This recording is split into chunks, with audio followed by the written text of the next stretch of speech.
Welcome to Arun academy channel. இந்த video நம்ம என்ன பார்க்க போறோம்னா செப்டம்பர் 2025ஓட banking and financial related current affairs தான் பார்க்க போறோம். சரியா?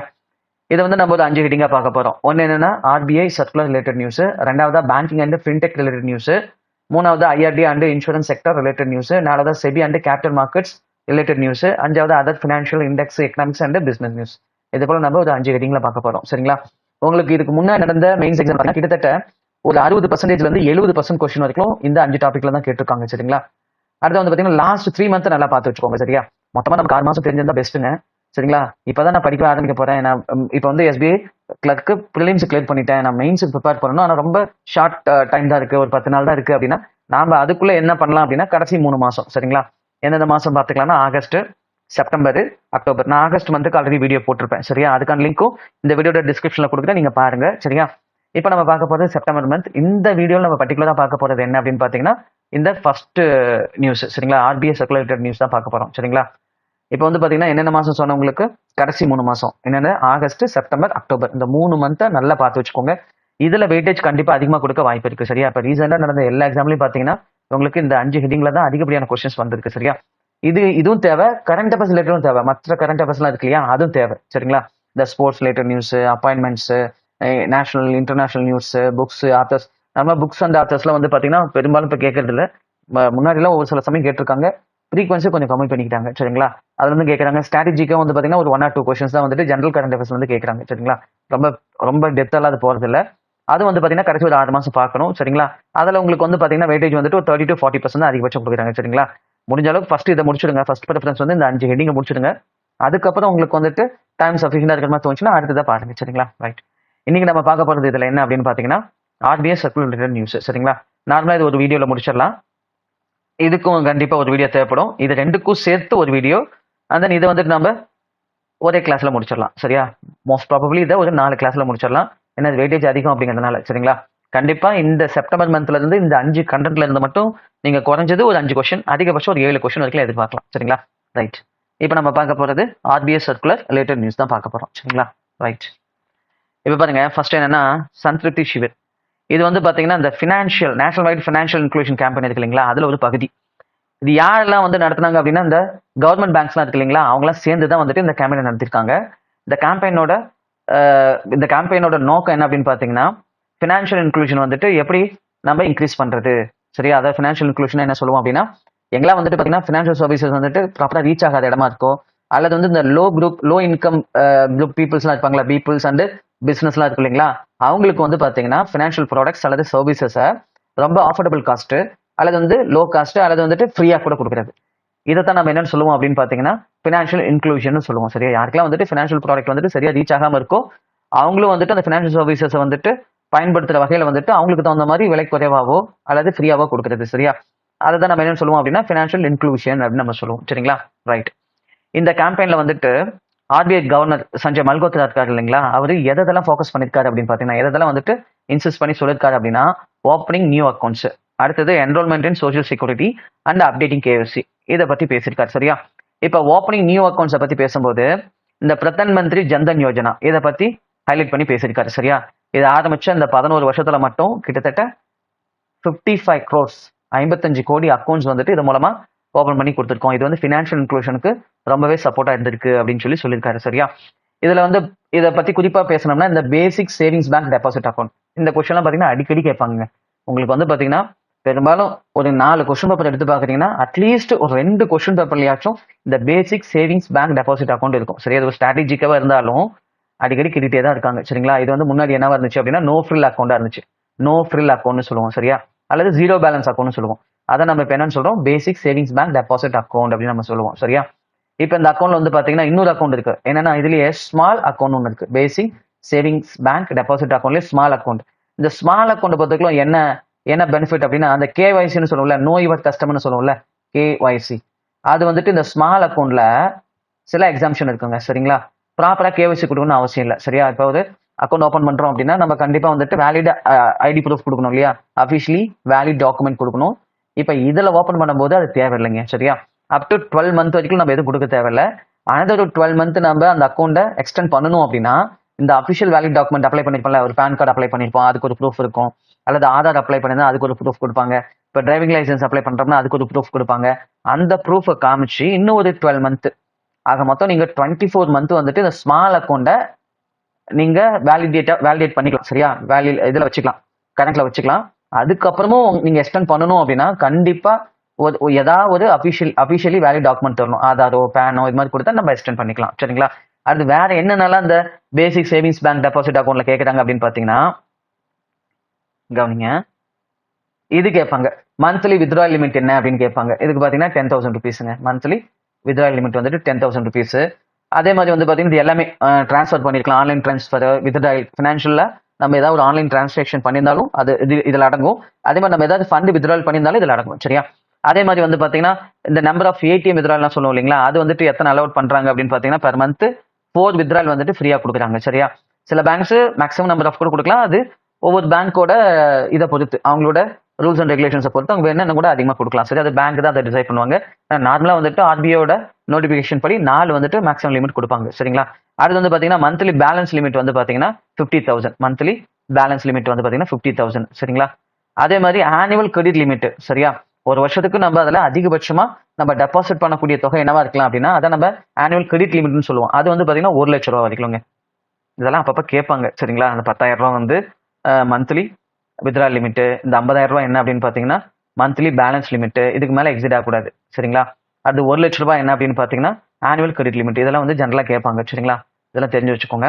இப்போ அடுத்தது இந்த ஸ்மால் அக்கௌண்ட் பத்தி நான் சொல்லிட்டேன். ஸ்மால் அக்கௌண்ட்ங்கிறது என்னது, பிஎஸ்பிடிஏ ஸ்மால் அக்கௌண்ட் சொல்லுவாங்க. அப்படின்னு என்னது, அந்த கேஒய்சி நாம்ஸ்ல வந்துட்டு சில எக்ஸாம்ஷன் கொடுத்துட்டு பண்ணலாம். அது எவ்வளவு நாள் வேலிடிட்டியில இருக்கும் அப்படின்னா 12 மந்த்ஸ் வந்துட்டு எதுவும் ப்ரூஃப் கொடுக்காம அடுத்த 12 மந்த் வந்து பாத்தீங்கன்னா அபிஷியலி வேலிட் டாக்குமெண்ட் அப்ளை பண்றதுக்கான ப்ரூஃப் கொடுத்துட்டு இன்னும் ஒரு 12 மந்த் எக்ஸ்டெண்ட் பண்ணிக்கலாம். சரியா, நான் வச்சுக்கோங்க. இருந்து அப்பப்போ கொஸ்டின் கேட்டே தான் இருப்பாங்க. ஏன்னா இது ஃபினான்ஷியல் இன்க்ளூஷனுக்கு ரொம்ப சப்போர்ட் பண்ற ஒரு ஸ்கீம் அப்படிங்கிறதுனால இதுல இருந்து அடிக்கடி கொஸ்டின்ஸ் கேட்பாங்க. சரிங்களா, ரைட். அடுத்தது அதே போல இந்த அக்கௌண்ட் வச்சிருக்கோம் இல்லைங்களா, பேசிக் சேவிங்ஸ் பேங்க் டெபாசிட் அக்கௌண்ட், அது வச்சிருக்கும் போது இதுவும் நம்ம என்ன பண்ணிக்கலாம், அதில் என்ரோல் பண்ணிக்கலாம். என்னென்ன அப்படின்னா பிரதான் மந்திரி சுரக்ஷா பீமா யோஜனா. இது வந்துட்டு பாத்தீங்கன்னா ஒரு ஆக்சிடென்ட் இன்சூரன்ஸ் பாலிசிங்க. சரிங்களா, ஆக்சிடென்ட் இன்சூரன்ஸ் பாலிசி, அதாவது விபத்து காப்பீடுன்னு சொல்லுவோம். அது இதுக்கு வந்து பாத்தீங்கன்னா நார்மலா 20 ருபீஸ் வந்துட்டு நம்ம அக்கௌண்ட்ல இருந்து, இந்த அக்கௌண்ட்ல இருந்தே எடுத்துக்குவாங்க. நம்ம போஸ்ட் ஆஃபீஸ் சேவிங்ஸ் அக்கௌண்ட் வச்சிருந்தா கூட ஓகே தான். சரிங்களா, வச்சிருந்தோம்னா இந்த ஸ்கீம்ல நம்ம என்ரோல் பண்ணிக்கலாம். பண்ணிட்டோம்னா நமக்கு பிரீமியம் பர் ஆனத்துக்கு எவ்வளவு எடுப்பாங்கன்னா 20 ருபீஸ் எடுப்பாங்க. இது வந்து பாத்தீங்கன்னா மேக்ஸிமம் ஏஜ் லிமிட் என்னன்னு கேட்டாங்கன்னா இந்த பிஎம்எஸ்பிஒய்ல மேக்ஸிமம் ஏஜ் லிமிட் என்னன்னு கேட்டாங்கன்னா 70 இயர்ஸ்ங்க. சரியா, 70 இயர்ஸ் வரைக்கும் நம்ம இதில் என்ரோல் ஆகிக்கலாம். சரிங்களா, அதே மாதிரி வந்து பாத்தீங்கன்னா டெத் கவர் வந்துட்டு எவ்வளவு கொடுக்குறாங்கன்னா 2 lakhs, அதுவும் கேட்பாங்க. சரிங்களா, இந்த பிரதான் மந்திரி சுரக்ஷா பீமா யோஜனாவில் டெத் கவர் என்னன்னு கேட்டாங்கன்னா 2 lakhs. சரிங்களா, அதாவது இவர் இறந்துட்டாருன்னா, அந்த அக்கௌண்ட் ஹோல்டர் வந்துட்டு ஏதோ ஒரு விபத்துல இறந்துட்டாருன்னா அதோட நாமினி யார் கொடுத்துருக்காங்களோ அவங்களுக்கு அந்த அமௌண்ட்டை வந்துட்டு கொடுத்துருவாங்க. சரியா, இன்கேஸ் வந்துட்டு இந்த அக்கௌண்ட் ஹோல்டருக்கு வந்துட்டு ஃபுல்லி டிசபிலிட்டி ஆச்சுன்னு வச்சுக்கோங்க, இறக்கல, ஃபுல்லி டிசபிலிட்டி ஆயிட்டாலும் 2 லட்ச ரூபா கொடுப்பாங்க. அதே மாதிரி பார்ஷியல் டிசபிலிட்டின்னு சொல்லுவாங்க. பார்ஷியல் டிசபிலிட்டி என்ன சொல்லுவோம், ஒரு கையோ ஒரு காலோ ஒரு கண்ணோ போயிடுச்சு அப்படின்னா, ஒரு விதத்துல ஒரு கால் வந்து போயிடுச்சு அல்லது ஒரு கை போயிடுச்சு அப்படின்னா அதை நம்ம என்னன்னு சொல்லுவோம், பார்ஷியல் டிசபிலிட்டின்னு சொல்லுவோம். அப்படி ஆனிச்சுன்னா 1 லட்ச ரூபா கொடுப்பாங்க, 1 lakh. சரியா, இதெல்லாம் உங்களுக்கு ஐபிஎஸ் கிளர்க்கு மெயின்ஸ்ல வந்து 2 மார்க் கொஸ்டின்ஸா கேட்பாங்க. அப்ப இந்த ஸ்டேட்மெண்ட் எல்லாம் கொடுத்து உங்ககிட்ட எது கரெக்ட் எது தப்புலாம் கேட்பாங்க. அப்பெல்லாம் நீங்க தெரிஞ்சு வச்சுக்கிட்டா தான் அதுக்கு உங்களால ப்ராப்பரா ஆன்சர் பண்ண முடியும். சரியா, அடுத்தது பார்க்கலாங்களா, பிரதான் மந்திரி ஜீவன் ஜோதி பீமா யோஜனா. ஜீவன் ஜோதி அப்படின்னா என்னன்னா லைஃப் இன்சூரன்ஸ். ஜீவன் ஜோதி பீமா அப்படின்னா என்னது, லைஃப் இன்சூரன்ஸ். சுரக்ஷா அப்படின்னு என்னது, ஆக்சிடென்ட் இன்சூரன்ஸ். இது லைஃப் இன்சூரன்ஸ். ஆயுள் காப்பீடுன்னு சொல்லுவோம், இது விபத்து காப்பீடுன்னு சொல்லுவோம். சரியா, ரைட். இந்த ஆயுள் காப்பீடுக்கு வந்து பாத்தீங்கன்னா இது லைஃப் கவர் எவ்வளவு கொடுக்குறாங்க அப்படின்னா 2 lakhs கொடுக்குறாங்க. சரியா, லைஃப் கவர் வந்துட்டு 2 lakhs. அதே மாதிரி வந்து பாத்தீங்கன்னா ஆனுவல் பிரீமியமா வந்து பாத்தீங்கன்னா 436 ரூபாய். சரியா, இது ஏஜ் பொறுத்து டிஃபர் ஆகும். 436 ரூபாய் தான் பிரீமியம். சரிங்களா, அடுத்தது ஏஜ் லிமிட். இதுக்கு என்ரோல் ஆக ஏஜ் லிமிட் என்ன அப்படின்னா 18 இயர்ஸ்ல இருந்து 15 இயர்ஸ் வரைக்கும். 50 இயர்ஸ் வரைக்கும், 15 இல்ல 50, 18 வயசுல இருந்து 50 வயசு வரைக்கும் இதுல என்ரோல் ஆகலாம். சரியா, இது எதுல அப்படின்னு பாத்தீங்கன்னா பிரதான் மந்திரி ஜீவன் ஜோதி பீமா யோஜனா. இது என்ன அப்படின்னா லைஃப் இன்சூரன்ஸ் ப்ராடக்ட். சரியா, இது என்னது, ஆக்சிடென்ட் இன்சூரன்ஸ் ப்ராடக்ட். சரிங்களா, ரைட். இப்ப வேற என்ன கேட்கலாம் அப்படின்னா இதுல இதுவும் வந்துட்டு ஃபினான்ஷியல் இன்க்ளூஷனுக்கான தான். இது எல்லாமே ஃபினான்ஷியல் இன்க்ளூஷனுக்கான தான். கண்டிப்பா பாத்தீங்கன்னா ஒவ்வொரு கொஸ்டின் பேப்பர்லையும் பாத்தீங்கன்னா இதுல இருந்து கண்டிப்பா ஏதாவது ஒரு கொஸ்டின் இருக்கும். சரியா, ரைட். அடுத்து பாருங்க அட்டல் பென்ஷன் யோஜனா. இது வந்து பாத்தீங்கன்னா பென்ஷன் எதெல்லாம் அன்ஆர்கனைஸ்டு செக்டர்லாம் இருக்காங்க இல்லையா, அவங்களுக்கு வந்துட்டு. சரிங்களா, அவங்களுக்கு வந்து பாத்தீங்கன்னா ஒரு 60 வயசுக்கு மேல அவங்களுக்கு ரெகுலரா ஒரு இன்கம் வேணும் இல்லைங்களா, அதுக்கானதான் இது வந்துட்டு என்னன்னா அட்டல் பென்ஷன் யோஜனா அப்படிங்கிற ஸ்கீம். சரியா, நம்ம வந்துட்டு என்ன கொடுத்துக்கலாம்னா பென்ஷன் வந்து 1000 மல்டிபிள் ஆஃப் 1000ல கொடுத்துக்கலாம். சரியா, மல்டிபிள் ஆஃப் 1000ல வந்து 1000, 2000, 3000 அப்படின்னு சொல்லிட்டு 4000 அண்ட் 5000 இது மாதிரி நம்ம ப்ரிஃபர் பண்ணிக்கலாம். சரியா, நமக்கு 60 வயசுக்கு அப்புறம் நமக்கு ஒரு தொகை வேணும் அப்படிங்கிறத இந்த 5 ஆப்ஷன்ல எது வேணாலும் ப்ரிஃபர் பண்ணிக்கலாம். சரியா, 1000 to 5000 வரைக்கும் மல்டிபிள் ஆஃப் 1000ல நம்ம எது வேணாலும் ப்ரிஃபர் பண்ணிக்கலாம். இதுக்கு வந்து என்ட்ரி ஏஜ் என்ன அப்படின்னு பார்த்தீங்கன்னா 18 வயசுல இருந்து 40 வயசு வரைக்கும். 18 வயசுல இருந்து 40 வயசு வரைக்கும் இதுல என்ரோல் ஆகலாம். சரிங்களா, ஓகேங்களா. சரி, இப்போ அடுத்தது பாருங்க. இதெல்லாம் பேசிக்கா நம்ம தெரிஞ்சு வச்சிருக்க வேண்டிய விஷயம். அப்படியே தெரிஞ்சதான் நல்லது. சரியா, தெரியலன்னா ஒருத்தர் நல்லா படிச்சு வச்சுக்கோங்க, திரும்ப திரும்ப ரீகால் பண்ணுங்க. ஏன்னா இதுல இருந்து கண்டிப்பா ஒரு கொஸ்டின் எதிர்பார்க்கலாம். சரியா, அடுத்து பாருங்க. இது நமக்கு தெரிஞ்சதுதான், இந்த கிசான் கிரெடிட் கார்டு. இப்ப கூட என்ன பண்ணாங்க பட்ஜெட்ல, யூனியன் பட்ஜெட்ல அப்படின்னு பாத்தீங்கன்னா 3 லேக்கா இருந்தது என்ன பண்ணாங்க 5 லேக்ஸா வந்துட்டு இன்க்ரீஸ் பண்ணாங்க. 3 லேக்கா இருந்தது 5 லேக். சரியா, 3 லட்சம் தான் முன்னாடி வந்துட்டு இதுக்கு என்ன கொடுத்துருந்தாங்க அப்படின்னு பாத்தீங்கன்னா லோன் அமௌண்ட் கொடுத்துருந்தாங்க, கிரெடிட் லிமிட் கொடுத்துருந்தாங்க. இப்ப 5 லட்சம் வரைக்கும் பண்ணிருக்காங்க. இதுல பர்டிகுலரா வந்து பாத்தீங்கன்னா ஒரு 3 லட்சம் எதுக்கு கொடுப்பாங்க அப்படின்னு பாத்தீங்கன்னா 3 லட்சம் கல்டிவேஷன் பர்பஸ்க்காக கொடுப்பாங்க. 3 லேக்ஸ் எதுக்கு கொடுப்பாங்க, கல்டிவேஷன். சரியா, விவசாயம் பண்றோம் இல்லையா, அதுக்கு கொடுப்பாங்க. ஏதோ ஒரு சாகுபடி பண்றோம் அப்படின்னா அதுக்கு கொடுப்பாங்க. சரியா, 2 லட்சம் எதுக்கு கொடுப்பாங்க அப்படின்னா 2 லட்சம் நம்ம இந்த அலைடு ஆக்டிவிட்டிஸ் எல்லாம் பண்ணுவோம்ல, அதாவது ஃபிஷரிஸ், மீன் பண்ணை, இந்த மீன் பண்ணை பண்ணுவோம். And then animal husbandry. சரியா, இந்த கோழி பண்ணை, ஆட்டு பண்ணை, மாட்டு பண்ணை எல்லாம் வைக்கிறோம் இல்லைங்களா, அதுக்கு வந்துட்டு நம்ம எவ்வளவு வரைக்கும் வாங்கிக்கலாம்னா 2 லட்சம் வரைக்கும் வாங்கிக்கலாம். சரியா, உங்களுக்கு இது எதுல கிடைக்கும் அப்படின்னா மிஸ்ல கிடைக்கும். மிஸ்னா என்னன்னு சொல்லுவோம், MISS. மிஸ்னா என்ன சொல்லுவோம், மாடிஃபைடு இன்ட்ரெஸ்ட் சப்வென்ஷன் ஸ்கீம்னு சொல்லுவோம். என்ன சொல்லுவோம், மாடிஃபைடு. இது வந்து பாத்தீங்கன்னா இன்ட்ரெஸ்ட் ரேட் வந்துட்டு நார்மலா மித்த ஸ்கீம்க்குலாம் ஒண்ணுனா இதுல வந்து கம்மியா இருக்கும். கவர்மெண்ட் வந்துட்டு சம் பர்சன்டேஜ் வந்து ஷேர் பண்ணிக்குவாங்க. அதை நம்ம என்னன்னு சொல்லுவோம் அப்படின்னா மிஸ்ன்னு சொல்லுவோம். மிஸ்ல என்னது, மாடிஃபைடு. ஒரு நிமிஷம் நான் எழுதி போடுறேன், ஜஸ்ட் மினிட். அதே மாதிரி நான் நோட் பேட்ல எழுதுறதுனால ஹேண்ட் ரைட்டிங் வந்து கொஞ்சம் கரெக்டா இருக்காது, கிளியரா இருக்காது. நான் என்ன சொல்றேன் அப்படிங்கறத கவனிச்சிங்கன்னா நான் என்ன எழுதி போடுறேன் அப்படிங்கறத உங்களால புரிஞ்சுக்க முடியும். சரியா, மாடிஃபைடு இன்ட்ரெஸ்ட் சப்வென்ஷன். சரியா, இதுக்கு வந்து பாத்தீங்கன்னா கவர்மெண்ட் சம் பர்சன்டேஜ் வந்து ஷேர் பண்ணிக்குவாங்க. சரியா, இப்ப 9% வட்டி வந்து பேஸ் ரேட், பேங்க் கொடுக்குற பேஸ் ரேட் வந்து 9% அப்படின்னா இவங்க என்ன பண்ணுவாங்கன்னா இந்த ஸ்கீம்ல வந்துட்டு ஃபார்மருக்கு லோன் கொடுக்கும்போது என்ன பண்ணுவாங்கன்னா ஒரு 7% கொடுப்பாங்க. சரியா, அதுல என்ன பண்ணுவாங்கன்னா ஒருத்தவங்க ப்ராப்பரா வந்துட்டு லோன் கட்டிட்டு வராது. சரிங்களா, ப்ராப்பரா வந்து ஒருத்தர் லோன் கட்டிட்டு வராது அப்படின்னா என்ன பண்ணுவோம், ஒரு 3% டிஸ்கவுண்ட் கொடுப்பாங்க. அப்ப எஃபெக்டிவ் ரேட் ஆஃப் இன்ட்ரெஸ்ட் 4%ல லோன் கொடுப்பாங்க. இந்த கிரெடிட் லிமிட் வந்துட்டு 4%ல கொடுப்பாங்க. சரிங்களா, ரைட். இப்போ இதுல நம்ம என்னென்ன தெரிஞ்சு வச்சிருக்கணும், கல்டிவேஷனுக்கு வந்துட்டு 5 லேக், மொத்தமா 5 லேக், முன்னாடி 3 லட்சமா இருந்தது, 5 லட்சமா எக்ஸ்டெண்ட் பண்ணிருக்காங்க. அதுல கல்டிவேஷனுக்கு 3 லட்சம், அலைட் ஆக்டிவிட்டிஸ்க்கு 2 லட்சம் கொடுத்திருக்காங்க. சரியா, கண்டிப்பா வந்து ஓவரால் எது வரைக்கும் போக கூடாது, 5 லட்சத்துக்கு மேல கொடுக்க மாட்டாங்க. சரிங்களா, இதான் வந்துட்டு இதுல மாடிஃபைடு இன்ட்ரெஸ்ட் சப்வென்ஷன் ஸ்கீம்ல. சரிங்களா, சரி, இப்போ அடுத்தது பார்க்கலாம். அடுத்தது வேற என்ன வந்துட்டு இதுல RBI கவர்னர் சொல்லியிருக்காரு அப்படின்னா இந்த சந்திருப்தி சிவர் மீட்டிங்ல இந்த கேம்பெயின்ல 7.8% ஜிடிபி வந்து நம்ம அச்சீவ் பண்ணிருக்கோமா. சரியா, அந்த ஏப்ரல் டு ஜூன் ஃபினான்ஷியல் 2025, 2026ல எவ்வளவு 7.8. அதே மாதிரி ஜிடிபி நியூஸும் பாத்தீங்கன்னா அடிக்கடி கேட்பாங்க எக்ஸாம்ல. சரியா, அது பர்டிகுலர் அந்த IMF சொல்றது, ஏஷியன் டெவலப்மெண்ட் பேங்க் சொல்றது, வேர்ல்டு பேங்க், அதே போல ரிசர்வ் பேங்க் ஆஃப் இந்தியா, இவங்கெல்லாம் சொல்றாங்க இல்லையா, எங்க மாதிரி ப்ரொஜெக்ட் பண்ணுவாங்க. சரியா, ப்ரொஜெக்ட் பண்ணது அல்லது அச்சீவ் பண்ணது சொன்னாங்கன்னா அதையும் நீங்க அப்பப்போ பார்த்து வச்சுக்கோங்க. ஏன்னா அதுல இருந்து கொஸ்டின்ஸ் இப்ப அடிக்கடி கேட்கறாங்க. சரியா, 7.8% வரைக்கும் ஜிடிபி நம்ம அச்சீவ் பண்ணிருக்கோமா. இதுதான் இந்த கடைசி 5 குவார்டர்ல இதான் ஹையஸ்ட் ஜிடிபி அச்சீவ்மெண்டா, கிராஸ் டொமஸ்டிக் ப்ராடக்டோட அச்சீவ்மெண்டா. சரியா, அடுத்து வந்து பாத்தீங்கன்னா நம்ம இந்தியா வந்துட்டு டாப் 5ல இருந்து டாப் 3ல வந்துட்டு போறதுக்கு வாய்ப்பு இருக்கா இந்தியாவோட எக்கானமி. சரியா, இந்தியாவோட எக்கானமி growth வந்துட்டு நம்ம இந்தியாவோட பொருளாதாரம் வந்துட்டு 5வது இடத்துல இருந்து எத்தனாவது இடத்துக்கு போக போகுதுன்னு சொல்லியிருக்காரு, 3வது இடத்துக்கு போக போகுது அப்படின்னு சொல்லியிருக்காரு. சரியா, அடுத்து இந்த மியூல் அக்கௌண்ட் பத்தி பேசியிருக்காரு. சரியா, மியூல் அக்கௌண்ட் அப்படின்னா என்னன்னா இன்னொரு பர்சன் மேல நம்ம அக்கௌண்ட் ஓப்பன் பண்ணிட்டு அதன் மூலமா வந்துட்டு சில இல்லீகல் பினான்சியல் டிரான்சாக்ஷன்லாம் பண்ணுவோம். அதான் மியூல் அக்கௌண்ட் சொல்லுவோம். சரியா, அது பண்ணும்போது நம்ம இந்த கேவைசி வந்து நம்ம ப்ராப்பரா பண்ணணும் அப்படின்னா ப்ராப்பர் கேவைசி கம்ப்ளீஷன் பண்ணனா அந்த மாதிரி மியூல் அக்கௌண்ட் செயல்படுறதை நம்ம முடிஞ்ச அளவுக்கு தவிர்க்கலாம் அப்படின்னு சொல்லியிருக்காரு. சரிங்களா, இதெல்லாம் தான் வந்து பாத்தீங்கன்னா இந்த சந்திருப்தி சிவிர்ல பேசினது. அவர் குறிப்பா அந்த பிரதான் மந்திரி ஜன்தன் யோஜனா தான் பேசினாரு. ஆனா இந்த பினான்சியல் இன்க்ளூஷன் அப்படிங்கும்போது நீங்க இந்த நாளும் நல்லா தெரிஞ்சு வச்சுக்கணும்.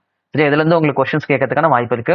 அதே மாதிரி இதுல அடிக்கடி அப்டேஷன் கொடுத்துட்டே இருப்பாங்க. சரியா, அப்டேட் கொடுத்தாங்கன்னா அதை பார்த்து வச்சுக்கோங்க. சரியா, சில சமயம் என்ன பண்ணலாம், இப்போ 5 லேக்ஸா இருக்கிறத திரும்ப என்ன பண்ணலாம், ஒரு 1 லட்ச ரூபாய் இன்க்ரீஸ் கூட பண்ணலாம். சரியா, அது கூட RBI சர்க்கிள்ல வரலாம். அல்ல கவர்மெண்ட் ஆஃப் இந்தியா கூட அதை அனௌன்ஸ் பண்ணலாம், மினிஸ்ட்ரி கூட அனௌன்ஸ் பண்ணலாம். சரியா, நீங்க அதை அப்பப்போ பார்த்து வச்சுக்கணும். சரிங்களா, சரி, அடுத்து பாருங்க. அதே மாதிரி இந்த அப்ரிவேஷன் கூட கேட்கலாம். MISSல I ஸ்டாண்ட்ஸ் ஃபார் அப்படின்னு கேட்கலாம். என்னது, இதோட ஃபுல் ஃபார்ம் என்னது, மாடிஃபைடு இன்ட்ரெஸ்ட் சப்வென்ஷன் ஸ்கீம்னு சொல்லுவோம். Modified interest subvention scheme. சரியா, இதுல ஒரு பகுதி இன்ட்ரெஸ்ட்டை கவர்மெண்ட் எடுத்துக்கும், ஒரு பகுதி இன்ட்ரெஸ்ட் தான் வந்துட்டு அந்த ஃபார்மர் வந்துட்டு பே பண்ற மாதிரி இருக்கும். சரியா, ரைட். அடுத்து பாருங்க.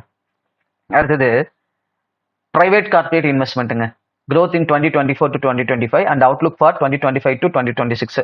இந்த ரிசர்வ் பேங்க் ஆஃப் இந்தியாவோட அபிஷியல்ஸ் வந்து ரிலீஸ் பண்ண ஒரு ஆர்டிகல் தான் இது. எதுல இருந்து பண்ணிருக்காங்கன்னா RBI's department of statistics and information மேனேஜ்மெண்ட்ல இருந்து இது பப்ளிஷ் பண்ணிருக்காங்க. என்ன சொல்லிருக்காங்க அப்படின்னா பப்ளிக் செக்டர் கேபிட்டல் இன்வெஸ்ட்மெண்ட் இருக்கு இல்லைங்களா, அது வந்துட்டு எவ்வளவு ரைஸ் ஆக போகுது அப்படிங்கிறத ப்ரொஜெக்ட் பண்ணிருக்காங்க அப்படின்னா 21.5%. சரியா, முன்னாடி வந்து பாத்தீங்கன்னா 2.2 lakh crores இருந்தது 2024 to 25. இப்போ எவ்வளவு ஆக போகுது அப்படின்னு பாத்தீங்கன்னா 2.67 lakh crores வந்து இன்க்ரீஸ் ஆக போகுது. முன்னாடி 2.20 வந்தது, இந்த வேல்யூக்கு இன்க்ரீஸ் ஆக போகுது அப்படின்னு சொல்லியிருக்காங்க. கிட்டத்தட்ட 21.5% வந்து இன்க்ரீஸ் ஆக போகுது அப்படின்னு சொல்றாங்க. இது காரணம் வந்து பாத்தீங்கன்னா இன்ஃப்ராஸ்ட்ரக்சர் டெவலப்மெண்ட் நல்லா இருக்கு, லிக்விடிட்டி சரியா, பணப்புழக்கம் வந்துட்டு அதோட கண்டிஷன் அதோட நிலைமை வந்து நல்லா இருக்கு. அதே மாதிரி பாத்தீங்கன்னா கேபிட்டல் யூட்டிலைசேஷன் கெப்பாசிட்டி யூட்டிலைசேஷன் வந்துட்டு அதிகமாகுது அப்படின்னு சொல்லியிருக்காங்க. அதாவது நல்ல மிஷினரிஸ் பெரிய பெரிய லெவலில் நம்ம வந்துட்டு இம்போர்ட் பண்றோம் சரியா, மேனுஃபேக்சரிங் யூனிட்ஸ் வந்துட்டு நல்ல சிறப்பாக செயல்படுது. இதெல்லாம் ஒரு காரணம் அப்படின்னு சொல்றாங்க. இன்ஃப்ராஸ்ட்ரக்சர் லிக்விடிட்டி அண்ட் தென் வந்து பார்த்தீங்கன்னா கெப்பாசிட்டி யூட்டிலைசேஷன் இதெல்லாம் தான் வந்து இதுக்கு காரணம் அப்படின்னு சொல்லியிருக்காங்க. நம்ம முக்கியமாக தெரிஞ்சுக்க வேண்டியது என்னன்னா என்ன பர்சன்டேஜ் எவ்வளவு தொகை, இதுதான் நம்ம கொஸ்டினா கேட்பாங்க. அண்ட் தென் வந்துட்டு ஆர்பிஐ ரிலீஸ் பண்ண அந்த ஆர்டிகல் பேர் என்ன அப்படின்னு கேட்கலாம். என்னன்னா private corporate investment growth in 2024 to 2025 and outlook for 2025-26. இது யார் ரிலீஸ் பண்ணிருக்காங்கன்னா department of statistics and information management தான் இதை பப்ளிஷ் பண்ணிருக்காங்க இந்த ஆர்டிகல். சரியா, அடுத்தது இது ரொம்ப ஃபெமிலியரான நியூஸ் தான் சரிங்களா. ஆர்பிஐ வந்து பாத்தீங்கன்னா இந்த அக்டோபர் 31, 2025 கூட எல்லா பேங்க்கும் என்ன பண்ணணும் அப்படின்னா .bank.in அப்படிங்கிற இந்த டொமைன் எக்ஸ்டென்ஷனுக்கு மாறணும் அப்படின்னு சொல்லியிருக்காங்க. சரியா, இதுல யார் வந்துட்டு இந்த டொமைனுக்கு மாறினது அப்படின்னு பாத்தீங்கன்னா பஞ்சாப் நேஷனல் பேங்க். இவங்க தான் வந்துட்டு ஃபர்ஸ்ட் மாறினாங்க. இதை வந்துட்டு யார் வந்து ரிஜிஸ்டர் பண்ணி இந்த சர்வீஸை ப்ரொவைட் பண்றது அப்படின்னு பாத்தீங்கன்னா எக்ஸ்க்ளூசிவா யார் வந்துட்டு இதை இனிஷியேட்டிவ் பண்ணது அப்படின்னு கேட்டாங்கன்னா ஐடிஆர்பிடி, அதாவது institute for development and research in banking technology. இது வந்துட்டு ஆர்பிஐ எஸ்டாப்ளிஷ் பண்ண ஒரு இதுதான் சரியா. இவங்க வந்து பாத்தீங்கன்னா இந்த பேங்கிங் ரிலேட்டடான டெக்னாலஜி அப்கிரேட்லாம் வந்துட்டு இவங்க தான் வந்துட்டு ஃபுல்லா பண்ணிட்டு இருப்பாங்க. அந்த இன்னோவேட்டிவான டெக்னாலஜி எல்லாம் இம்ப்ளிமெண்ட் பண்றதெல்லாம் இவங்க தான் பார்த்துட்டு இருக்காங்க சரிங்களா.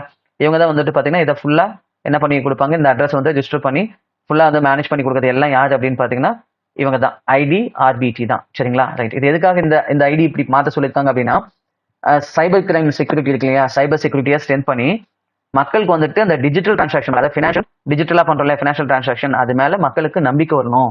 நம்ம வந்துட்டு ஒரு ஃபினான்ஷியல் டிரான்சாக்ஷன் பண்றோம் அப்படின்னா அது நம்ம வந்துட்டு ஒரு கரெக்டான பேங்கோட வெப்சைட்ல தான் பண்ணிட்டு இருக்கிறோம் அப்படிங்கிற ஒரு நம்பிக்கை வேணும் இல்லையா, அதுக்காக தான் இதை பண்ணிருக்காங்க. அதுக்கான இனிஷியேட்டிவ் தான் இது சரிங்களா. ரைட், இப்போ நம்ம என்ன தெரிஞ்சுக்கணும், இந்த டொமைன் வந்துட்டு என்ன டேட்னு கேட்பாங்க. அக்டோபர் 31, 2025 எல்லா பேங்க்கும் மாறணும். எந்த பேங்க் ஃபர்ஸ்ட் பண்ணான்னு கேட்டா பஞ்சாப் நேஷனல் பேங்க்னு சொல்லணும் சரியா. இந்த டொமைனோட எக்ஸ்டென்ஷன் பேர் .bank.in சரிங்களா. அடுத்தது யார் மேனேஜ் பண்றாங்கன்னு கேட்டாங்கன்னா ஐடிஆர்பிடி. ஐடிபிஆர்டி யார் எஸ்டாப்ளிஷ் பண்ணாங்கன்னு கேட்டாங்கன்னா ரிசர்வ் பேங்க் ஆஃப் இந்தியா சரிங்களா. ரைட், அடுத்து பாருங்க, அடுத்து 4வது இது என்ன சொல்லியிருக்காங்க பாருங்க, குவார்டர்லி பேசிஸ் ஸ்டாட்டிக்கல் ரிட்டர்ன் 2 சரிங்களா. என்னன்னா ஜூன் 2025 ஆனது இப்போ ரீசெண்டா செப்டம்பர் மந்த்ல Reserve bank of India release பண்ணாங்க.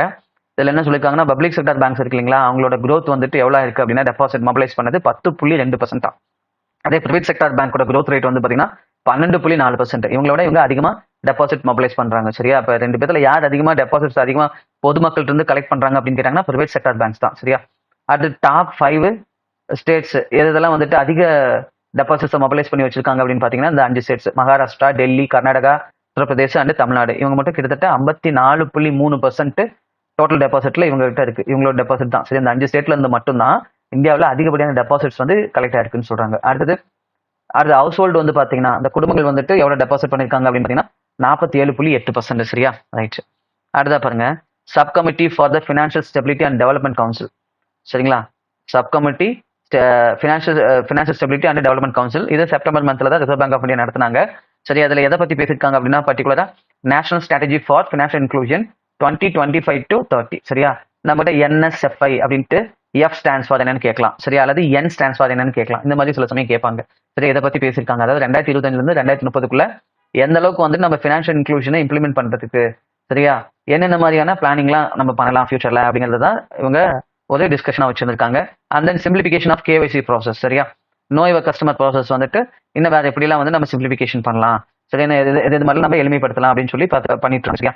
ரைட், அடுத்து பாருங்க இதுல கூட நம்ம இது பார்த்துருப்போம் NPCI வந்துட்டு சேத்து NPS சேத்துன்னு நம்ம பார்த்துருப்போம் இல்லையா. இது வந்து சேத்து அப்படிங்கிறது என்ன அப்படின்னு பாத்தீங்கன்னா டிஜிட்டல் ஃபார்மேட்ல வந்து டிஜிட்டல் ஃபார்ம்ல வந்துட்டு KYC ப்ராசஸை கம்ப்ளீட் பண்றது சரியா. நம்ம வந்துட்டு எல்லாம் வந்து பிசிக்கல் ஃபார்மேட்ல பண்ணுவோம், அவங்க ஒரு அப்ளிகேஷன் பேங்க்ல தருவாங்க, நம்ம அதெல்லாம் ஃபில் பண்ணிட்டு நம்மளோட ஐடென்டி ப்ரூஃப் தருவோம், அஃபிஷியல் வேலிட் டாக்குமெண்ட்ஸ் கொடுப்போம். அதன் மூலமா கேஒய்சி வந்து கம்ப்ளீஷன் பண்ணுவோம்.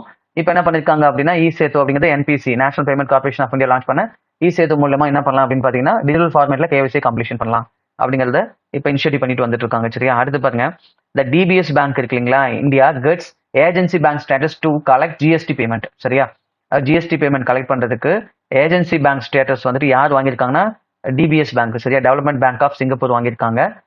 டெவலப்மெண்ட் பேங்க் ஆஃப் சிங்கப்பூர் இந்தியாவில் இருக்காங்க. இவங்க ஆக்சுவலா வந்து சிங்கப்பூர்.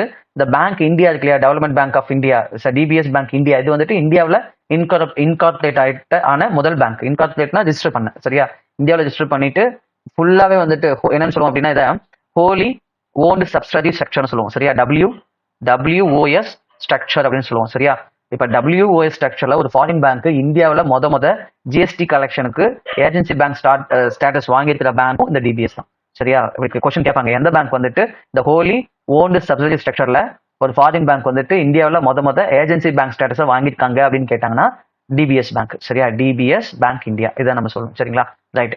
அதே மாதிரி இந்த இது இருக்குங்க ஜிஎஸ்டி பேமெண்ட், அதை எதன் மூலமா வந்துட்டு கஸ்டமர் பே பண்ணலாம் அப்படின்னா டிபிஎஸ் ஐடியல் மூலமா. சரியா, டிபிஎஸ் ஐடியல் மூலமா பண்ணலாம். அதே மாதிரி ஆர்டிஜிஎஸ் நெஃப்ட் கூட பண்ணலாம். சரியா, செட்டில்மெண்ட் அல்லது நெஃப்ட் NEFTன்னு சொல்லலையா, அது மூலமா நம்ம என்ன பண்ணலாம் அப்படின்னா இந்த இதை வந்து பண்ணலாம், ஜிஎஸ்டி பே பண்ணலாம். அப்படி இல்லைன்னா இந்த டிபிஎஸ் ஐடியல் அப்படிங்கிற இந்த டிஜிட்டல் பிளாட்ஃபார்மை யூஸ் பண்ணியும் கஸ்டமர் ஆன்லைன்ல அதை பே பண்ணலாம். சரிங்களா, ரைட். அடுத்து பாருங்க, அது 7வது news. Inflation expectation survey of household. மொத்தமா ஒரு 19 சிட்டிஸ்ல வந்து பாத்தீங்கன்னா எடுத்திருக்காங்க IESH. Inflation expectation survey of household, அதாவது பணவீக்கம். சரியா, பணவீக்கம் விலைவாசி எந்த அளவுக்கு உயரும் அப்படிங்கறத ஒரு சர்வேவா வந்துட்டு reserve bank of India connect பண்ணிருக்காங்க. சரியா, மொத்தமா ஒரு 19 சிட்டியில பண்ணிருக்காங்க. சரியா, அந்த மெட்ரோ சிட்டியான மும்பை, டெல்லி, சென்னை, பெங்களூரு, கொல்கத்தா, ஹைதராபாத் இதுல பண்ணிருக்காங்க. அந்த அதர் ஸ்டேட் கேபிட்டல் அதர் சிட்டிலையும் பண்ணிருக்காங்க. அகமதாபாத்ல பண்ணிருக்காங்க, போபால், புவனேஸ்வர், சண்டிகர், கவுஹாத்தி, ஜெய்ப்பூர், ஜம்மு, லக்னோ, நாக்பூர், பாட்னா, ராய்ப்பூர், ராஞ்சி, திருவனந்தபுரம், இது மாதிரி கிட்டத்தட்ட ஒரு 19 சிட்டில பண்ணிருக்காங்க. சரியா, என்னத்த இது மாதிரி எந்த அளவுக்கு விலைவாசி ஏற்றம் இருக்கு அப்படின்னு மக்கள் ஃபீல் பண்றாங்க அப்படிங்கிற ஒரு சர்வே கண்டக்ட் பண்ணிருக்காங்க. சரியா, இது எதுக்கு யூஸ் ஆகும் அப்படின்னு பாத்தீங்கன்னா இந்த மானிட்டரி பாலிசி பண்றாங்க இல்லையா, அதுக்கு சில இம்பார்ட்டன்ட் இன்புட்ஸ்க்கு இது யூஸ் பண்ணிக்குவாங்க. சரியா, எந்த அளவுக்கு நம்ம வந்துட்டு மானிட்டரி பாலிசி ஃப்ரேம் பண்ணலாம், repo rate, rate cutting, rate increase பண்றதுக்குலாம் இது சப்போர்ட்டா இருக்கும் அப்படிங்கிற மாதிரி RBI வந்து சொல்லியிருக்காங்க. சரியா, பாருங்க, இது helping RBI understand and inflationary trend and shape its inflationary target strategy. சரியா, இது எதுக்கு யூஸ் ஆகுமா, இன்ஃபிளேஷன் எந்த அளவுக்கு இருக்குன்னு மக்கள் பிலீவ் பண்றாங்க, அதே மாதிரி நம்ம ஃபியூச்சர்ல எந்த அளவுக்கு இன்ஃபிளேஷனை நம்ம டார்கெட் பண்ணலாம் அப்படிங்கிறதுக்கான ஸ்ட்ராட்டஜியை ஃப்ரேம் பண்றதுக்கு இது சப்போர்ட்டா இருக்குமா. சரியா, இதை நம்ம தெரிஞ்சுக்க வேண்டியது எத்தனை சிட்டில பண்ணாங்கன்னா 19 சிட்டி. இதோட பேர் என்ன அப்படின்னு கேட்டா inflation expectation survey of household. இது யார் கண்டக்ட் பண்ணதுன்னா reserve bank of India conduct பண்ணது. இது நீங்க நல்லா தெரிஞ்சு வச்சுக்கணும். சரியா, அடுத்து பாருங்க, 8வது. ரிசர்வ் பேங்க் ஆஃப் இந்தியா வந்துட்டு settlement of claims in respect of deceased customer. சரியா, டிசீஸ்டு கஸ்டமர் அப்படின்னா இறந்த கஸ்டமர். சரிங்களா, ஆஃப் பேங்க்ஸ் டைரக்ஷன்ஸ் 2025. சரிங்களா, இப்ப கஸ்டமர் வந்து பாத்தீங்கன்னா நாமினேஷன் கொடுக்கல, சரியா, நாமினேஷனோ அல்லது சர்வேஷிப்போ கொடுக்கலன்னு வச்சுக்கோங்களேன்.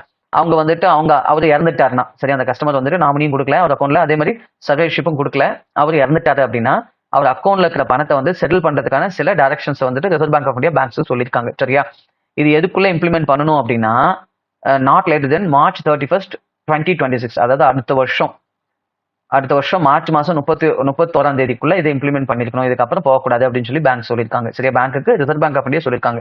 சரிங்களா, அதே மாதிரி பேங்க்ஸ் வந்து பாத்தீங்கன்னா இந்த நாமினி கிட்ட எவ்வளவு வரைக்கும் ஒரு த்ரெஷ்ஹோல்டு வச்சுட்டு செட்டில் பண்ணலாம் அப்படின்னா எவ்வளவு வரைக்கும் சிம்பிள் நார்மலான ஒரு வெரிஃபிகேஷனோட என்னன்னா ஒரு அபிஷியல் வேல்யூ டாக்குமெண்ட் வாங்கிக்கலாம். அண்ட் தென் அந்த இறந்து போனதுலேயே அக்கௌண்ட் அவரோட டெத் சர்டிஃபிகேட் அதை மட்டும் வாங்கிட்டு இப்ப கோஆபரேட்டிவ் பேங்க் இருந்தால் 5 லட்சம் வரைக்கும் அதை செட்டில் பண்ணலாம். சரியா, அதே வந்து அதர் பேங்க்ஸா இருக்குன்னா 15 லட்சம் வரைக்கும் செட்டில் பண்ணலாம். இப்போ பேங்க் மேனேஜ்மெண்ட் ஓகேனா அதுக்கு மேல கூட ஃபிக்ஸ் பண்ணிக்கலாம். ஆனால் நார்மலா RBI சொல்லிருக்கிற லிமிட் என்ன அப்படின்னா 5 லட்சம்.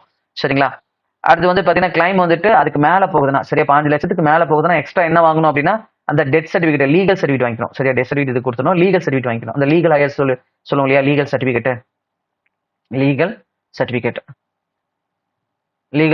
சொல்லுவோம். லீகல் சர்டிஃபிகேட்ஸ்னா லீகல் ஹையர் சர்டிஃபிகேட்னு சொல்லுவோம். அதாவது லீகல் ஹையர் சர்டிஃபிகேட்னா வாரிசு சான்றிதழ்னு சொல்லுவோம் இல்லையா, அது வாங்கிக்கணும். எப்ப அப்படின்னா கோஆபரேட்டிவ் பேங்க் 5 லட்சத்துக்கு மேல செட்டில் பண்ற மாதிரி இருக்கு. அதே மாதிரி அதர் பேங்க்ஸ் வந்து ஒரு 5 லட்சத்துக்கு மேல செட்டில் பண்ற மாதிரி இருக்கு அப்படின்னா சேஃப்டி பர்பஸ்க்காக அந்த நாமினி வந்துட்டு இவருக்கு அடுத்தது இந்த நாமினி வந்துட்டு அந்த அமௌண்ட்டை வாங்கிக்கலாம் அப்படிங்கிறதுக்கான ஒரு லீகல் சர்டிஃபிகேட் கொடுக்கணும். சரியா, வாரிசு சான்றிதழ் கொடுக்கணும்.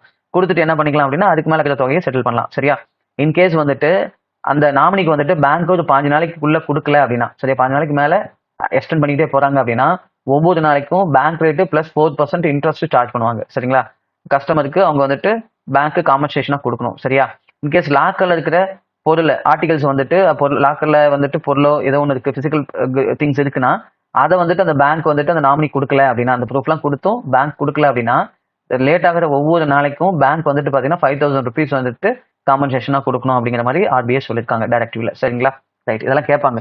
சரியா, லேட் ஆகிற 5 நாளைக்கு தாண்டனா அதாவது கேஷ் கொடுக்கலனா, சரியா அக்கௌண்ட்ல இருக்கிற அமௌண்ட் வந்து 5 நாளைக்கு மேலே அவங்களோட நாமினிக்கு பேங்க் கொடுக்கலனா எவ்வளோ கொடுக்கணும் அப்படின்னு கேட்டாங்கன்னா பேங்க் ரேட்டுங்கிறது என்ன அப்படின்னு பார்த்தீங்கன்னா ரிசர்வ் பேங்க் ஆஃப் இந்தியா பேங்க்ஸ்லாம் ஒரு தொகையை கடனாக கொடுப்பாங்க. அந்த தொகைக்கு சார்ஜ் பண்ணுற வட்டி தான் நம்ம பேங்க் ரேட்னு சொல்லுவோம். ப்ளஸ் 4% இன்ட்ரெஸ்ட் சேர்ந்து கொடுக்கணும் தாமதமாக்குற ஒவ்வொரு நாளைக்கும். சரியா, இழப்பீடா. அதுவே வந்து லாக்கர்ல இருக்கிற பொருட்களுக்கு ஒவ்வொரு நாளைக்கு எவ்வளவு கொடுக்கணும், 5 நாளைக்கு மேல போற ஒவ்வொரு நாளைக்கும் 5000 ரூபாய் கொடுக்கணும். இதனால நான் வச்சுக்கோங்க. சரியா, ரைட். அடுத்து பாருங்க. அடுத்தது reserve bank of India directs bank to clear unclaim deposits in 3 month drive.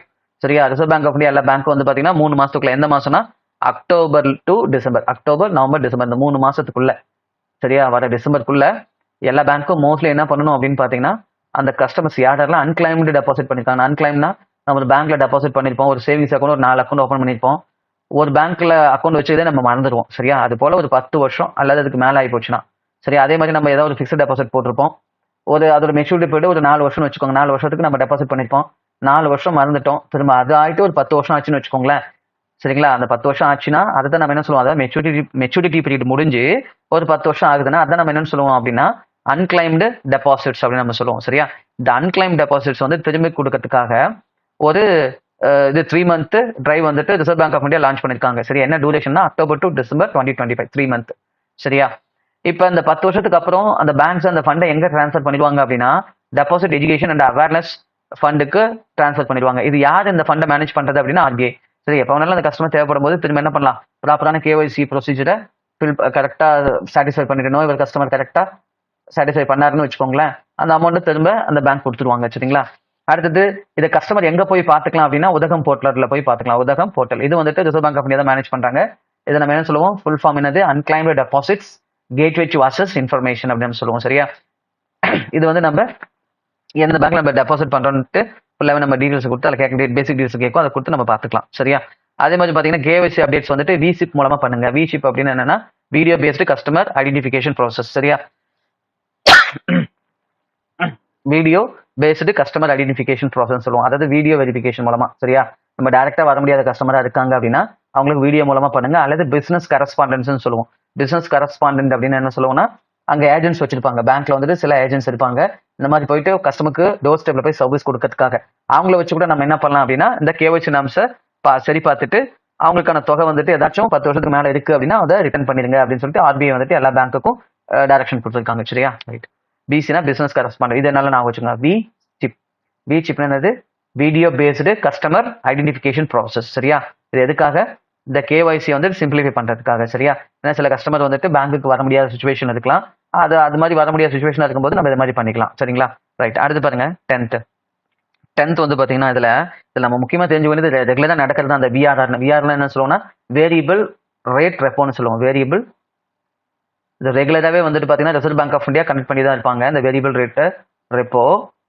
இதுல என்ன நடந்திருக்குன்னா ரிசர்வ் பேங்க் ஆஃப் இந்தியா வந்து பாத்தீங்கன்னா 1 ட்ரில்லியன் அமௌண்ட் வந்துட்டு இன்ஜெக்ட் பண்ணிருக்காங்க, பேங்க்ஸ்க்கு லோனா கொடுக்க முன் வந்திருக்காங்க. ஆனா அதுல எவ்வளவுதான் வந்துட்டு பேங்க்ஸ் வந்துட்டு கடன் வாங்கியிருக்காங்க அப்படின்னா 90,931 crores தான் வந்து கடன் வாங்கியிருக்காங்க. சரியா, ஏன் அவ்வளவு வந்துட்டு கம்மியா வாங்கியிருக்காங்கன்னா பேங்க்ல லிக்விடிட்டி அதிகமா இருக்கலாம், அல்லது பேங்க்லயே வந்துட்டு பேங்க்கான டிமாண்ட் வந்து குறைவா இருக்கலாம். சரி, அமௌண்ட்டுக்கான டிமாண்ட் வந்து குறைவா இருக்கலாம், அதனால இது வாங்கிட்டு தான் சொல்லியிருக்காங்க. இதை நம்ம தெரிஞ்சுக்க வேண்டிய விஷயம் என்னன்னா இந்த வேரியபிள் ரேட் ரெப்போ தெரிஞ்சுக்கணும். சரியா, இதுலயே வந்துட்டு இன்னொன்னு இருக்கு என்னன்னா இந்த ஒரு நிமிஷம் இதை அழிச்சிட்டு அது மேல எங்க எழுதி போறேன், இங்க மேல WACRன்னு சொல்லுவோம். இது என்ன அப்படின்னா வெயிட்டட் ஆவரேஜ் கால் ரேட்னு சொல்லுவோம். இது என்னன்னா அந்த பேங்க்ஸ்லாம் ஓவர் நைட் வந்துட்டு ஒரு பேங்க் என்ன பண்ணுவாங்க அப்படின்னா கடன் கொடுப்பாங்க. சரியா, கடன் கொடுப்பாங்க, ஒரு சில பேங்க் அதை கடனை வாங்குவாங்க இல்லையா. அப்போ ஒவ்வொரு பேங்க் வந்து டிமாண்டுக்கு பொறுத்த மாதிரி ஒரு இன்ட்ரெஸ்ட் ரேட்டை ஃபிக்ஸ் பண்ணுவாங்க. சரியா, அந்த இன்ட்ரெஸ்ட் ரேட்லாம் ஒட்டு மொத்தமா சேர்த்து நம்ம ஆவரேஜ் எடுக்கணும்ல, அதான் நம்ம என்ன சொல்லுவோம்னா வெயிட்டட் ஆவரேஜ் கால் ரேட்னு சொல்லுவோம். சரியா? இது மோஸ்ட்லி வந்து பாத்தீங்கன்னா நம்ம ரெப்போ ரேட்டை ரிஃப்ளெக்ட் பண்றதா கிட்டத்தட்ட நியரஸ்டா தான் இருக்கும். சரியா? நம்ம ரெப்போ ரேட் வந்துட்டு 5.50%னா இது கிட்டத்தட்ட நியரஸ்டா தான் இருக்கும். சரியா? ரொம்ப வந்துட்டு அதிகமாலாம் இருக்காது. ஒரு 5.56 அல்லது வந்துட்டு 5.48 அந்த மாதிரி தான் இருக்கும். ரொம்ப அதிகமா இருக்காது. இது எதுக்கு வெயிட்டட் ஆவரேஜ் கால் ரேட்னா என்னதுன்னா, ஓவர் நைட்ல ஒவ்வொரு பேங்க்ஸ் வந்துட்டு பாரோ பண்றதும் லென் பண்றதுக்கும் ஒரு இன்ட்ரெஸ்ட் ரேட்டை ஃபிக்ஸ் பண்ணுவாங்க இல்லையா, அதான் நம்ம என்னன்னு சொல்லுவோம் அப்படின்னா வெயிட்டட் ஆவரேஜ் கால் ரேட்னு சொல்லுவோம். எல்லா பேங்க்கும் ஒரு ரேட் ஃபிக்ஸ் பண்ணுவாங்க. அதோட ஒட்டுமொத்த ஆவரேஜ் தான் நம்ம என்னன்னு சொல்லுவோம் வெயிட்டட் ஆவரேஜ் கால் ரேட் அப்படின்னு சொல்லுவோம். சரியா? அதே மாதிரி இந்த வேரியபிள் ரெப்போ ரேட் பாத்தீங்கன்னா ஆர்பிஐ வந்துட்டு 1,00,000 ட்ரில்லியன் வந்து சாரி 1 ட்ரில்லியன் வந்துட்டு கொடுத்துருக்காங்க, இன்ஜெக்ட் பண்ணிருக்காங்க. ஆனா அது எவ்வளவுதான் பேங்க்ஸ் லோனா வாங்கியிருக்காங்க அப்படின்னா 90,931 crores தான் வாங்கியிருக்காங்க. சரிங்களா? ரைட். காரணம் என்னது? பேங்க்ல லிக்விடிட்டி அதிகமா இருக்கலாம், அல்லது அவங்களுக்கு வந்துட்டு டிமாண்ட் இல்லாம இருக்கலாம், அந்த பணத்துக்கான டிமாண்ட் இல்லாம இருந்திருக்கலாம். அதான் காரணம் அப்படின்னு சொல்றாங்க. சரியா? ரைட். நம்ம தெரிஞ்சுக்க வேண்டியது இந்த WACR என்ன தெரிஞ்சுக்கோங்க, அப்புறம் VRR என்ன தெரிஞ்சுக்கோங்க. ஏன்னா நம்ம WARCல C stands for W stands for அப்படின்னு கொஸ்டின்ஸ் கேட்பாங்க. அதுக்கு தான் நான் சொல்றேன். சரியா? அடுத்து பாருங்க. அடுத்தது இந்த ரிசர்வ் பேங்க் ஆஃப் இந்தியா என்ன பண்ணிருக்காங்கன்னா ரெனியூ பண்ணிருக்காங்க. என்னத்த அப்படின்னா SOC என்ன சொல்லுவோம், ஸ்டேட்மெண்ட் ஆஃப் கமிட்மெண்ட். யாருக்கிட்ட இதை சைன் பண்ணி கொடுத்துருக்காங்க அப்படின்னா FX குளோபல் கோடு கிட்ட. சரியா? FX குளோபல் கோடு என்னைக்குன்னா 24 செப்டம்பர் 2025. சரியா? இந்த FX குளோபல் கோடு அப்படின்னா என்னன்னா, இந்த ஃபாரெக்ஸ் மார்க்கெட் இருக்கு இல்லைங்களா, ஃபாரெக்ஸ் மார்க்கெட்ல வந்துட்டு எல்லாருமே குளோபல் லெவல்ல வந்துட்டு எல்லாருமே ஒரே மாதிரியான ஒரு குட் ப்ராக்டிஸ் பண்ணணும், குளோபல் பிரின்சிபல்ஸ் வந்துட்டு ஃபாலோ பண்ணணும், எல்லாம் ஒரே மாதிரியான ஒரு நடைமுறையை ஃபாலோ பண்ணணும் அப்படிங்கிறதுக்கான ஒரு சின்ன அக்ரிமெண்ட். சரியா? அந்த அக்ரிமெண்ட்ல யார் சைன் பண்ணிருக்காங்க? Reserve bank of India renew பண்ணிருக்காங்க. சரியா? எப்ப அப்படின்னா 24 செப்டம்பர் 2025 ரெனியூ பண்ணிருக்காங்க. சரியா? இந்த FX குளோபல் கோடை வந்துட்டு யாரு ப்ரொமோட் பண்றது, மெயின்டெனன்ஸ் பண்றது, அப்டேட் பண்றது அப்படின்னா GFXC என்னன்னு சொல்லணும்னா குளோபல் ஃபாரின் எக்ஸ்சேஞ்ச் கமிட்டின்னு சொல்லுவோம். இவங்க தான் இதை மேனேஜ் பண்ணாங்க. சரியா? அந்த ஃபாரெக்ஸ் மார்க்கெட்ல கரெக்டான பிரின்சிபல்ஸ் எல்லாருமே ஃபாலோ பண்ணணும். சரி, யூனிவர்சலா எல்லாருமே ஒரே மாதிரியான கோட்ஸை ஃபாலோ பண்ணணும் அப்படிங்கிறதுக்காக பண்றதுதான் இது. இதுல மோஸ்ட்லி வந்து பாத்தீங்கன்னா எல்லா கண்ட்ரிஸும் இதை வந்து ரெனியூ பண்ணிருப்பாங்க. சரியா? இப்போ ரிசர்வ் பேங்க் ஆஃப் இந்தியாவை இதை ரெனியூ பண்ணிருக்காங்க. சரியா? இதை நம்ம தெரிஞ்சுக்க வேண்டியது GFXC வந்துட்டு என்ன பண்ணுவாங்க அப்படின்னா ப்ரொமோஷன், மெயின்டெனன்ஸ் அண்ட் அப்டேட்டிங். எது அப்படின்னா FX குளோபல் கோடை வந்துட்டு பண்ணுவாங்க. சரியா? அந்த விதியை வந்துட்டு யாரு மெயின்டைன் பண்றது, ப்ரமோட் பண்றதுன்னு கேட்டாங்கன்னா GFXC. சரியா? ரைட். அடுத்து பாருங்க 12வது ஸ்டாண்டலோன் பிரைமரி டீலர். சரியா? ஸ்டாண்டலோன் பிரைமரி டீலர் SPDன்னு சொல்லுவோம். சரியா? authorized as AD category 3. சரியா? AD category 3. ADனா ஆத்தரைஸ்ட் டீலர் கேட்டகரி 3ன்னு சொல்லுவோம். Authorised dealer category 3. சரியா? 1 2 இருந்தது. இப்ப ஸ்டாண்டலோன் பிரைமரி டீலர் தான் வந்துட்டு இதுக்கு ஆத்தரைஸ் பண்ணிருக்காங்க. யார் அப்படின்னா ரிசர்வ் பேங்க் ஆஃப் இந்தியா. எதுக்கு? AD category 3. இவங்க வந்து பர்டிகுலரா எதை டீல் பண்ண போறாங்க அப்படின்னு பாத்தீங்கன்னா, பர்டிகுலரா எதை மட்டும், non deliverable derivative market for the rupee. சரியா? For rupee. சரியா? இது வந்துட்டு பாத்தீங்கன்னா லிக்விடிட்டிக்கு வந்து ரொம்ப சப்போர்ட்டா இருக்கும். சரிங்களா? லிக்விடிட்டிக்கு ரொம்ப சப்போர்ட்டா இருக்கும். சரிங்களா? அதே மாதிரி நம்ம இந்த டெரிவேட்டிவ் தெரியும், நம்ம வந்துட்டு என்னென்ன இருக்கு அப்படின்னு பாத்தீங்கன்னா ஃபார்வர்ட்ஸ் இருக்கு, ஆப்ஷன்ஸ் இருக்கு, அண்ட் ஸ்வாப் இருக்கு. சரியா? அது மாதிரி ஆப்ஷன்ஸ்லாம் இருக்கு. அது வந்து அதெல்லாம் நமக்கு தேவையில்லை. இது நல்லா தெரிஞ்சு வச்சுக்கோங்க. சரியா?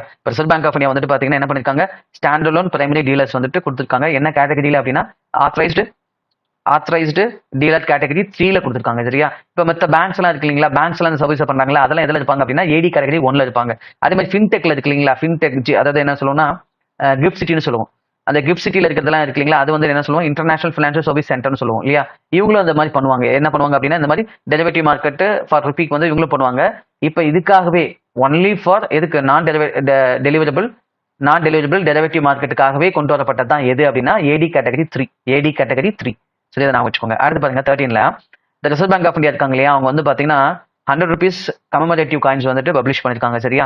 யாரோட பர்த் செஞ்சுரி அப்படின்னு பாத்தீங்கன்னா பாரத் ரத்னா டாக்டர் போபென் அன்சாரிகா. சரியா? போபென் அசாரிகா இவருக்காக. சரியா? இவர் வந்து பாத்தீங்கன்னா பாரத் ரத்னா. இவர் வந்து அசாமை சேர்ந்தவர். சரிங்களா? இவர் சிங்கர், போய்ட்டு, சோசியல் பிலாசபியர் அண்ட் கல்ச்சரல் ரெஃபார்மர், இது மாதிரி பல துறைகளில் சிறந்தவராக இருந்திருக்காரு. இவர் வந்து 2019 வந்து பாத்தீங்கன்னா இந்தியாவோட ஹையஸ்ட் சிவிலியன் அவார்டான பாரத் ரத்னா வந்து கொடுத்துருக்காங்க. சரியா? இந்தியாவோட ஹையஸ்ட் சிவிலியன் ஹானரான பாரத் ரத்னா கொடுத்துருக்காங்க. சரிங்களா?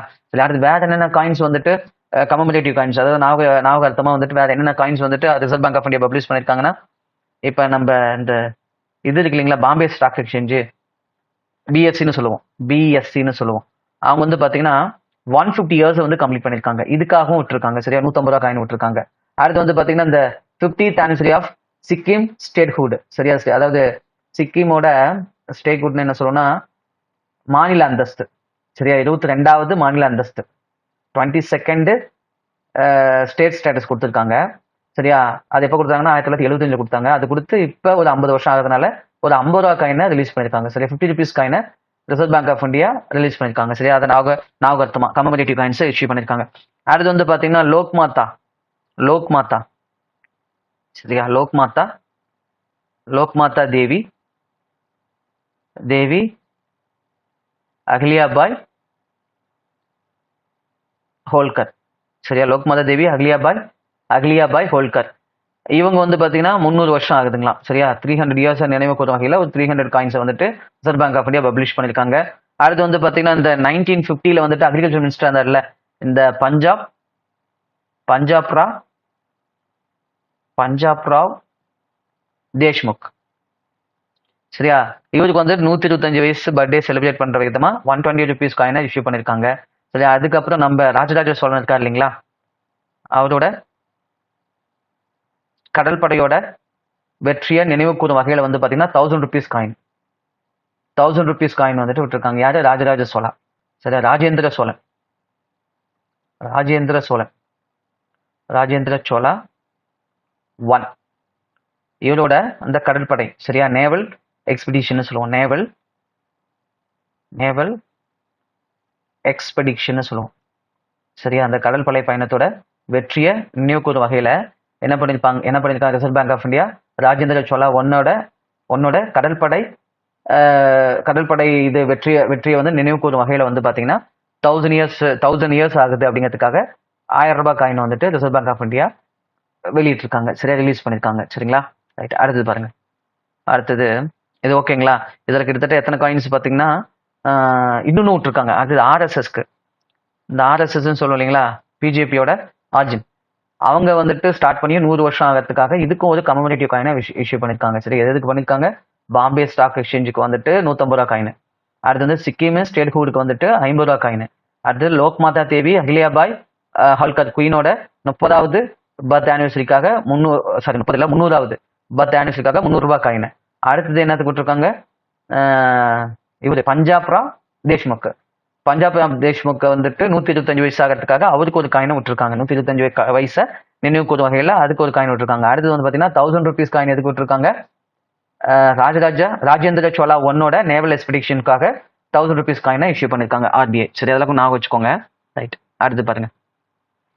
அடுத்தது 14வது என்ன அப்படின்னு பார்த்தீங்கன்னா, ஆர்பிஐ வந்துட்டு பார்த்தீங்கன்னா எதுக்கு பர்மிஷன்? ஆர்பிஐ பாருங்க, Indian banks no longer need prior RBI permission to open a special rupee vostro account. Special rupee SRVA, இது நல்லா தெரிஞ்சு வச்சுக்கோங்க. சரியா, முன்னால வந்துட்டு எஸ்ஆர்பிஐ அக்கௌண்ட்டுக்கு வந்துட்டு எல்லா பேங்க்கும் என்னன்னா ஆர்பிஐ கிட்ட பர்மிஷன் வாங்கணும். சரியா, இப்போ ஃபாரின் பேங்க் வந்துட்டு இந்தியாவில் வந்துட்டு இந்தியன் கரன்சில ஒரு பேங்க் அக்கௌண்ட் மெயின்டைன் பண்றாங்க. எதுக்கு அப்படின்னா, இங்க இந்தியாவோட எக்ஸ்போர்ட்டருக்கு வந்துட்டு ஃபாரின்ல இருந்து ஒரு இம்போர்ட்டர் வந்து பே பண்ணணும் அப்படின்னா, நம்ம இந்தியன் கரன்சில அவங்க பே பண்ணணும் அப்படின்னா இந்தியாவில் அவங்க என்ன பண்ணிருக்கணும் அப்படின்னா ஓஸ்ட்ரோ அக்கௌண்ட் ஓப்பன் பண்ணணும். சரிங்களா, இந்த ஓஸ்ட்ரோ அக்கௌண்ட் என்ன சொல்லுவோம்? Your account with us. அதாவது ஒரு ஃபாரின் பேங்கோட அக்கௌண்ட் நம்ம பேங்க்ல இருக்கு. என்ன கரன்சில அப்படின்னா நம்ம இந்தியன் ருப்பில, நம்ம ஐஎன்ஆர் கரன்சில.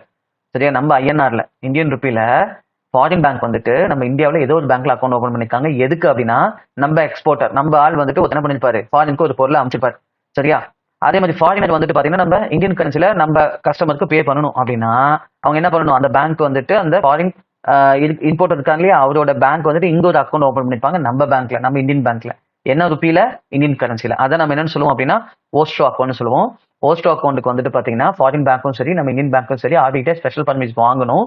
இனிமே அது தேவையில்லை அப்படிங்கிற மாதிரி ரிசர்வ் பேங்க் ஆஃப் இந்தியா சொல்லியிருக்காங்க. அந்த பேங்கை வந்துட்டு இது ஃப்ரீயா பண்ணலாம் அப்படின்னு சொல்லியிருக்காங்க. சரியா, ரைட். இதன் மூலமா என்ன ஆகும் அப்படின்னு பாத்தீங்கன்னா, இந்த ட்ரேட் எக்ஸ்போர்ட் இம்போர்ட் பண்ணும்போது அந்த பேமெண்ட் பண்ற அந்த டைம் வந்துட்டு டைம் கன்சம்ஷன் வந்து கம்மியாகும். சரியா, பேமெண்ட் பண்ற ப்ரொசீஜர் வந்துட்டு ஈஸி ஆகும். சரியா, அதுக்கு வேண்டியதான் சொல்லியிருக்காங்க. அதில் டைம் கொஞ்சம் ஆர்பிஐ பர்மிஷனுக்காக நம்ம வாங்குறோம் அப்படின்னா அது டைம் ஆகலாம் இல்லையா, அது காலதாமதம் ஆகலாம். சரியா, அதனால டிரான்சாக்ஷன் பண்றது கொஞ்சம் சிரமமா இருக்கும். அதை குறைக்கணும் அப்படிங்கிறதுக்காக தான் ஆர்பிஐ வந்துட்டு நீங்களே பண்ணிக்கலாம், இனிமே எங்ககிட்ட பர்மிஷன் வாங்க தேவையில்லை அப்படிங்கிற மாதிரி சொல்றாங்க. சரியா, இப்போ நோ ஸ்டாக் ஒன்று அப்படியே ஆப்போசிட். நம்ம இந்தியன் பேங்க் போயிட்டு என்ன பண்ணிருக்காங்க, ஃபாரின்ல போயிட்டு ஒரு அக்கௌண்ட் ஓபன் பண்றாங்க வித் ஃபாரின் கரன்சில. சரியா, அதான் நம்ம என்ன சொல்றோம்னா நோஸ்ட்ரோ அக்கௌண்ட் சொல்லுவோம். இது ஓஸ்ட்ரோ அக்கௌண்ட், இது நோஸ்ட்ரோ அக்கௌண்ட். பாருங்க, நோஸ்ட்ரோனா என்னன்னா அவர் அக்கௌண்ட் வித் யூ, எங்களுடைய அக்கௌண்ட் உங்களிடம் இருக்கிறது. சரியா, எப்படி த டொமஸ்டிக் பேங்க், டொமஸ்டிக் நம்ம இந்தியாவில் இருக்கிற பேங்க்ஸோட account held with foreign bank in foreign currency. அவ்வளவுதான். சரி, ரெண்டு நல்லா ஞாபகம் வச்சுக்கோங்க. இது கேட்கலாம், என்ன கேட்கலாம்? ரிசர்வ் பேங்க் ஆஃப் இந்தியா எந்த அக்கௌண்ட் ஓபன் பண்றதுக்கு பர்மிஷனுக்கு வந்துட்டு பர்மிஷன் அவங்களே எடுத்து பர்மிஷன் வாங்க தேவையில்லை அப்படிங்கிற மாதிரி சொல்லியிருக்காங்க. டீரெகுலேட் பண்ணிட்டாங்கன்னு கேட்கலாம். டீரெகுலேஷன் சொல்லுவாங்க. டீரெகுலேஷன் என்னது? ஆர்பிஐ கிட்ட அது பர்மிட் வாங்க தேவையில்லை, அவங்களே என்ன பண்ணிக்கலாம், ஃபிக்ஸ் பண்ணிக்கலாம் அப்படின்னு சொல்றோம்ல. அவங்களே வந்துட்டு அந்த அக்கௌண்ட் ஓப்பன் பண்ணி கொடுத்துக்கலாம் அப்படின்னு சொல்றோம்ல, அதை டீரெகுலேட். சரியா? ரைட். எந்த அக்கௌண்ட்டுக்கு அப்படின்னா ஸ்பெஷல் ருப்பி ஒஸ்டோ அக்கௌண்ட்டுக்கு. சரியா? ரைட். அடுத்து பாருங்க 15. ஆர்பிஐ இருக்கு இல்லைங்களா, ஆர்பிஐ வந்துட்டு எஃப்ஏக்யூ வந்துட்டு எதுக்கு விட்டுருக்காங்க அப்படின்னா, non banking financial company peer to peer lender platform. Peer to peer அப்படின்னு என்னன்னா, இப்போ வந்துட்டு என்கிட்ட பணம் இருக்கு. சரியா? நான் வந்துட்டு ஒரு 1 லட்ச ரூபா வச்சிருக்கேன். அதை நான் வந்துட்டு வட்டிக்கு யாருக்காக கடன் கொடுக்கணும்னு நினைக்கிறேன்னு வச்சுக்கோங்களேன். எனக்கு வட்டி வாங்குறவங்க வந்துட்டு யாருன்னு தெரியாது. சரியா? அவங்க வந்துட்டு என்ன மாதிரி கிரெடிட் ஹிஸ்டரி இருக்கு, அவங்க நம்மகிட்ட வாங்கினா திரும்ப கொடுப்பாங்களா அப்படிங்கிற நம்பிக்கை இல்லைன்னா, ஒரு பேங்க் வந்து இதுக்கான பிளாட்ஃபார்மை கிரியேட் பண்ணி வச்சிருப்பாங்க. இந்த மாதிரி நான் பேங்கிங் ஃபினான்ஷியல் கம்பெனி இருக்காங்களே, அவங்க வந்துட்டு இந்த மாதிரி பி டு பி பிளாட்ஃபார்ம் வந்துட்டு உருவாக்கி வச்சிருப்பாங்க. சரியா? அவங்க மூலமா நம்ம என்ன பண்ணலாம் அப்படின்னா, இந்த அவங்களோட இன்னொரு கஸ்டமர் யாருக்கு பணம் தேவையோ அவங்களோட டீட்டெயில்ஸை இதில் ஃபீட் பண்ணிருப்பாங்க. அதை பார்த்துட்டு நம்ம பேங்க் அக்கௌண்ட்ல இருந்து அவர் பேங்க் அக்கௌண்ட்டுக்கு நம்ம பணத்தை அனுப்பிச்சிடலாம். சரியா? இதுக்கு யார் வந்துட்டு மீடியேட்டரா இருக்காங்க அப்படின்னா, இந்த பி டு பி பிளாட்ஃபார்ம் தான். சரியா? இதுக்கு வந்துட்டு ரிசர்வ் பேங்க் ஆஃப் இந்தியா வந்துட்டு சில எம்சிக்யூ, நமக்கு எஃப்ஏக்யூன்னு சொல்லுவோம். சரியா? ஃப்ரீக்வெண்ட்லி ஆஸ்க்டு கொஸ்டின் சொல்லியா, நமக்கு என்னென்ன டவுட்ஸ் இருக்கோ அதெல்லாம் வந்துட்டு நம்ம அதில் போய் பார்த்து தெரிஞ்சுக்கலாம். சரியா? அதுக்கான ஒரு இதை வந்துட்டு இப்போ பப்ளிஷ் பண்ணிருக்காங்க. எஃப்ஏக்யூ வந்துட்டு பப்ளிஷ் பண்ணிருக்காங்க. எதுக்கு அப்படின்னா, பி டு பி லெண்டிங் பிளாட்ஃபார்முக்கு. சரியா?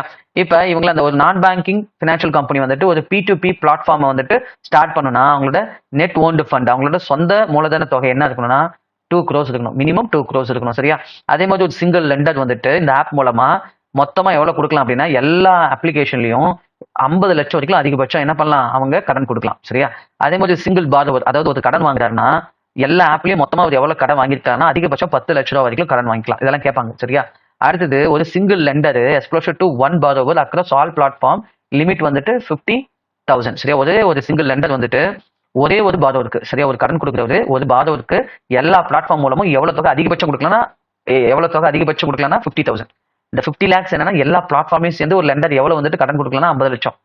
சரியா? ஒரே ஒரு லெண்டர் ஒரே ஒரு பாரோவருக்கு அதிகபட்சமா எவ்வளவு கொடுக்கலாம் அப்படின்னா, எல்லா பிளாட்ஃபார்மையும் சேர்ந்து ஒட்டு மொத்தமா ஒரு 50 லட்சம், 50,000 வரைக்கும் கொடுக்கலாம். சரியா? ஒரு 3 அப்ளிகேஷன் மூலமா ஒருத்தர் கடன் கொடுக்குறாருன்னா ஒட்டு மொத்தமா அந்த தொகை என்னவா இருக்குன்னா 50,000 வரைக்கும் தான் இருக்கணும். ஒரு சிங்கிள் லெண்டர் சிங்கிள் பாரோவருக்கு. சரியா? ஒரு கடன் கொடுக்கறது ஒரு கடன் வாங்குறதுக்கு எவ்வளவு தொகை எல்லா அப்ளிகேஷன் மூலமா கொடுக்கலாம், 50,000 வரைக்கும் கொடுக்கலாம். இதெல்லாம் நல்லா தெரிஞ்சுக்கோங்க. சரி, அடுத்து பாருங்க. அடுத்தது ஆர்பிஐ அதே மாதிரி இதுக்கும் கொடுத்துருக்காங்க, inter operable regulatory sand box. சரியா? IORS. சரியா?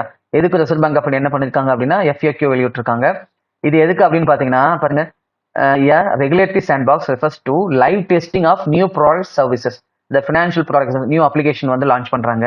இதே மாதிரி இந்த P2 அப்ளிகேஷன்லாம் பார்த்தல, இது மாதிரி ஒரு இன்னோவேட்டிவான ப்ராடக்ட்ஸ் வந்துட்டு ஏதாச்சும் ஒன்று லான்ச் பண்றாங்க அப்படின்னா, அதை வந்துட்டு எப்படி பண்ணுவாங்கன்னா, ஒரு கண்ட்ரோல் ரெகுலேட்டரி என்வரான்மெண்ட்ல டெம்பரவரி ரெகுலேஷன் ரிலாக்ஸேஷனோட டெஸ்டிங் பண்ணுவாங்க. சரி, அதை நம்ம சாண்ட் பாக்ஸ் சொல்லுவோம். என்ன sandbox? Interoperable regulatory sandbox. மக்களுக்கு புழக்கத்தில் விடுறதுக்கு முன்னாடி அதில் சில குறைபாடுகள் இருக்கும். எல்லா அப்ளிகேஷன்லையும் ஏதோ ஒரு குறைபாடு இருக்கும். அதை ஈஸியாக ஹேக் பண்ணிடலாம் இல்லையா? ஏதாச்சும் ஒரு நெகட்டிவ் இருக்கும். அதை வந்து தவிர்க்கணும், மக்கள்கிட்ட போகிறதுக்கு முன்னாடி எல்லாத்தையும் நம்ம சரி பார்க்கணும் அப்படிங்கிறதுக்காக ஒரு டெஸ்டிங் பிளாட்ஃபார்ம் தான் இது. என்னன்னு சொல்லுவோம்? இந்த inter operable regulatory sandbox சொல்லுவோம். சரியா? இது எல்லா ஃபினான்ஷியல் கம்பெனி, அந்த ஃபினான்ஷியல் அஃபெக்ட்ஸ் பாடின்னு சொல்லுவோம்ல, RBI, SEBI, IRDA, அடுத்தது IFSCA. என்னன்னு சொல்லுவோம்? இன்டர்நேஷனல் ஃபினான்ஷியல் சர்வீஸ் சென்டர் அத்தாரிட்டின்னு சொல்லுவோம். இங்க எங்க இருக்காங்க? கிஃப்ட் சிட்டில இருக்காங்க. குஜராத் கிஃப்ட் சிட்டின்னு சொல்லுவோம் இல்லையா, அங்க இருக்காங்க. இதோட ஃபுல் ஃபார்ம் என்னது? இன்டர்நேஷனல் ஃபினான்ஷியல் சர்வீஸ் சென்டர்ஸ் அத்தாரிட்டின்னு சொல்லுவோம். RBI Reserve bank of India, SEBI security and exchange board of இந்தியான்னு சொல்லுவோம். IRDA என்ன சொல்லுவோம்? இன்சூரன்ஸ் ரெகுலேட்டரி டெவலப்மெண்ட் அண்ட் அத்தாரிட்டின்னு சொல்லுவோம். சரியா? இவங்க எல்லாருமே வந்துட்டு இந்த சாண்ட் பாக்ஸை வச்சிருக்காங்க. சரியா? அந்த சாண்ட் பாக்ஸை வச்சிருக்காங்க. இதோட நோக்கம் என்னது? ஒரு மக்கள்கிட்ட ஒரு ஃபினான்ஷியல் ப்ராடக்டோ சர்வீஸோ லான்ச் பண்றதுக்கு முன்னாடி அதை வந்துட்டு ஒரு கண்ட்ரோல்டு என்வரான்மெண்ட்ல வச்சு அதை டெஸ்டிங் பண்ணுவாங்க. சரியா? டெஸ்டிங் பண்ணி அதுல என்னென்ன வந்து நெகட்டிவ் இருக்கு அதெல்லாம் வந்துட்டு கரெக்டா சரி பண்ணி மக்கள்கிட்ட அப்புறமே லான்ச் பண்ணுவாங்க. சரியா? ரைட். இது யார் வந்துட்டு இது பண்றது, கான்ஸ்டியூட் பண்ணது அப்படின்னு பாத்தீங்கன்னா, யாரு கான்ஸ்டியூட் பண்ணதுன்னா, இங்க Indian regulatory technical group on fintech, IRTG on fintech. சரியா? Was constituted under the financial stability and development council sub committee. சரியா? அது எந்த இதுல மூலமா இது வந்துட்டு கான்ஸ்டியூட் பண்ணிருக்காங்க, உருவாக்கி இருக்காங்க அப்படின்னா, இந்த இதுல தான். என்னதுல? FSDCSC. இதுக்கான தலைவர் யாரு அப்படின்னு பாத்தீங்கன்னா, நம்ம சஞ்சய் மல்கோத்ரா தான். சரியா? RBI கவர்னர் தான். சரிங்களா? ரைட். அடுத்து வந்து பாத்தீங்கன்னா, இவங்க கிட்ட வந்து சொந்தமா இல்லையா, யாருக்கிட்ட அப்படின்னா, pension fund regulatory and development authority வந்துட்டு இந்த மாதிரி ஓன் சாண்ட் பாக்ஸ் இல்லைங்களா? சரிங்களா? இவங்கெல்லாம் வச்சிருக்காங்க, இந்த ரெகுலேட்டரி பாடி எல்லாம் வச்சிருக்காங்க. இவங்க கிட்ட மட்டும் இல்லை அப்படின்னு சொல்லியிருக்காங்க. சரிங்களா? ரைட். வேற இதுல என்ன முக்கியம்? இது எல்லா செக்டாருக்கும் பொருந்துங்க. சரியா? அது வந்து எல்லா ஃபினான்ஷியல் செக்டாருக்கும் பொருந்தும். ஃபினான்ஷியல் இன்ஸ்டிடியூஷன், ஃபின்டெக் கம்பெனிஸ், அடுத்த digital tech providers, start ups, சரியா, மல்டி செக்டார் ஃபினான்ஷியல் ப்ராடக்ட்ஸ், சரியா, இன்சூரன்ஸா இருக்கட்டும், ஷேர் மார்க்கெட்டா இருக்கட்டும், அதே மாதிரி நம்ம இதெல்லாம் பண்றோம் யூபிஐ ஆப்லாம் இருக்குல்ல, அது மாதிரி ஏதாவது இன்னோவேட்டிவா கொண்டு வராங்கன்னா இதை வந்துட்டு என்ன பண்ணுவாங்க, ஒரு கண்ட்ரோல்டு என்வரான்மெண்ட்ல அதை டெஸ்டிங் பண்ணிட்டு அதுக்கப்புறம் தான் பழக்கத்தில் விடுவாங்க. சரி, அதில் இருக்கிற குறைபாடுகளை நீக்கிட்டு அதுக்கப்புறம் பொதுமக்களுக்கு கொடுப்பாங்க. ஏன்னா பொதுமக்கள் அதில் வந்து பாதிப்பு அடைஞ்சிடக்கூடாது இல்லையா, இந்த சேஃப்டி பர்பஸ்க்காக தான் இது மாதிரிலாம் பண்றாங்க. சரியா, அடுத்தது என்னது, ஃபாரின் ஃபின்டெக் சிக்.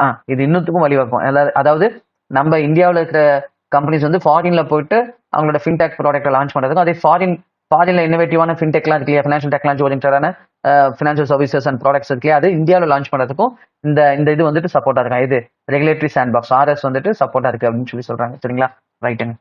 இது கிளியரா உங்களுக்கு? சரி, அடுத்து பாருங்க, இதை நல்லா பார்த்து வச்சுக்கோங்க. இன்டர் ஆப்பரேட்டபிள் ரெகுலேட்டரி சாண்ட் பாக்ஸ் அப்படிங்கிறது என்னன்னு பார்த்து வச்சுக்கோங்க. இதோட ஃபுல் ஃபார்ம் என்னன்னு பார்த்து வச்சுக்கோங்க. சார், IORSல R stands for, S stands ஃபார்லாம் கொஸ்டின் கேட்பாங்க. சரியா, ரைட். அடுத்து பாருங்க, reserve bank of India gives PhonePe final nod to functions as a payment aggregator. சரியா, ஃபோன்பேக்கு வந்து பாத்தீங்கன்னா பேமெண்ட் அக்ரிகேட்டருக்கான பிரின்சிபல் அப்ரூவலை கொடுத்துருக்காங்க. சரி, ரிசர்வ் பேங்க் ஃபைனல் நாட், சரியா, இறுதி அப்ரூவ்ல கொடுத்துட்டாங்க. சரிங்களா, எதுக்கு அப்படின்னா ஃபோன்பேக்கு எது ஓப்பன் பண்றதுக்கு அப்படின்னா பேமெண்ட் அக்ரிகேட்டர். இந்த பேமெண்ட் அக்ரிகேட்டர்னா என்னன்னு தெரியும். நம்ம இப்போ வந்துட்டு ஆன்லைன் பேமெண்ட்லாம் பண்றோம் அப்படின்னா நமக்கு வந்து பாத்தீங்கன்னா அதில் நிறைய ஆப்ஷன்ஸ் அதில் லிங்க் பண்ணிருப்பாங்க அந்த வெப்சைட்ல. நம்ம யூபிஐல பண்ணலாம், அதே மாதிரி பாத்தீங்கன்னா த்ரூ இதில் பண்ணலாம், பேங்க் அக்கௌண்ட் மூலமா பண்ணலாம், ஆன்லைன் பேமெண்ட் பண்ணலாம். சரியா, அதே மாதிரி அந்த ஐடியை வச்சு பண்ணலாம், யூபிஐ ஐடியை வச்சு பண்ணலாம். அது மாதிரிலாம் நிறைய ஆப்ஷன்ஸ் கொடுப்பாங்க. சரியா, அதெல்லாம் யார் வந்து அதுக்கான சப்போர்ட் பண்ணுவாங்க நம்ம வெப்சைட்டுக்கு அப்படின்னா இந்த ஆன்லைன் பேமெண்ட், இந்த பேமெண்ட் அக்ரிகேட்டர் தான் பண்ணுவாங்க. சரியா, இந்த மெச்சூரிட்டி வந்து என்ன பண்ணுவாங்க, கஸ்டமர் பணம் வாங்கி மெச்சூரிட்டி வந்து செட்டில் பண்ணி வைப்பாங்க. சரியா, இதுக்கு இப்போ யார் ரீசெண்டா வந்து வாங்கியிருக்காங்க அப்படின்னா ஃபோன்பே, கிட்டத்தட்ட 50 பேர் வாங்கியிருக்காங்க. இந்த வருஷத்துல மட்டும் ஒரு 5 பேர் வாங்கியிருக்காங்க. யார் அப்படின்னு பாத்தீங்கன்னா ஃபைன்லேப் ஆன்லைன் வாங்கியிருக்காங்க, ECBIS வாங்கியிருக்காங்க, பாரத் பே வாங்கியிருக்காங்க, பேயூ வாங்கியிருக்காங்க. இப்போ வந்துட்டு ஃபோன்பே. இது போல இந்த வருஷத்துல 2025 மட்டும் 5 பேர் வந்துட்டு பேமெண்ட் அக்ரிகேட்டர்ல வாங்கியிருக்காங்க. சரிங்களா, பேமெண்ட் அக்ரிகேட்டருக்கான லைசன்ஸ் வந்துட்டு யார் எத்தனை பேர் வாங்கியிருக்காங்க? 5 பேர். இது வரைக்கும் இந்தியாவில் 50 ஃபர்ம்ஸ் இருக்காங்க, 50க்கும் மேற்பட்ட ஆட்கள் இருக்காங்க. இந்த வருஷம் 5 பேர் வாங்கியிருக்காங்க. சரியா, பேமெண்ட் அக்ரிகேட்டர். சரியா, ரைட். அடுத்து பாருங்க, the transaction limit for UPI cash withdrawals at business correspondent BC outlet. சரியா, அதே மாதிரி RBI வந்துட்டு பாத்தீங்கன்னா இந்த NPCக்கு வந்துட்டு இதுக்கான பர்மிட் கொடுத்துருக்காங்க. இந்த மாதிரி யூபிஐல பண்றோம் அப்படின்னா பிசினஸ் கரஸ்பாண்டன்ட் மூலமா அந்த மைக்ரோ ஏடிஎம்னு சொல்லுவோம்ல, மைக்ரோ ஏடிஎம்னு சொல்லுவோம். நம்ம இந்த பெட்ரோல் பம்பு அதே மாதிரி இதெல்லாம் பார்த்துருப்போம். இந்த POSன்னு சொல்லுவோம், பாயிண்ட் ஆஃப் சேல்ஸ் டெர்மினல் சொல்லுவோம். இந்த பெட்ரோல் பம்ப்லாம் பார்த்துருக்கேன், இந்த கார்டை வந்து ஸ்வைப் பண்ணுவாங்க. சரியா, அது மாதிரி தான் மைக்ரோ ஏடிஎம். இது வந்து நார்மலாக யார் வச்சுப்பாங்க, பிசினஸ் கரஸ்பாண்டன்ஸ் வச்சுப்பாங்க. சரியா, BCன்னு சொல்லுவாங்க. இவங்க வந்துட்டு பேங்க்ல ஏஜென்ட்ஸா வேலை செய்வாங்க. சரி, அவங்க ஒரு பர்மனெண்ட் எம்ப்ளாயி இல்ல, அவங்க இது மாதிரி வந்துட்டு கஸ்டமருக்கு டோர் ஸ்டெப்ல சர்வீஸ் பண்றதுக்காக வச்சிருப்பாங்க. இதுக்கு பேங்க் வந்துட்டு ஒரு குறிப்பிட்ட அமௌண்ட் வந்துட்டு கமிஷன் இது மாதிரிலாம் கொடுத்து அவங்களை வச்சிருப்பாங்க. சரியா, அவங்களுக்கு ஃபிக்ஸ்ட் சேலரிங்கிறத பெரும்பாலும் கொடுக்க மாட்டாங்க. RBI வந்து பாத்தீங்கன்னா ஒரு நார்மல் அமௌண்ட் சேலரியா பே பண்ற மாதிரி ஒரு ஸ்கீம்ஸ் எல்லாம் கொடுத்துருக்காங்க உங்களுக்கு. இப்பதான் ரீசெண்டா லான்ச் பண்ணிருக்காங்க. சரியா, இப்போ கவனிங்க, இதுல என்னன்னா இப்போ டிரான்சாக்ஷன் லிமிட் வந்துட்டு ஒரு நாளைக்கு 5000 ரூபாய்ங்களா. சரிங்களா, டெய்லி லிமிட் வந்து 10,000 ரூபாய். ஒரு டிரான்சாக்ஷன் 5000 ரூபாய்னா நம்ம 2 டிரான்சாக்ஷன் 5000 10,000 பண்ணிக்கலாம்.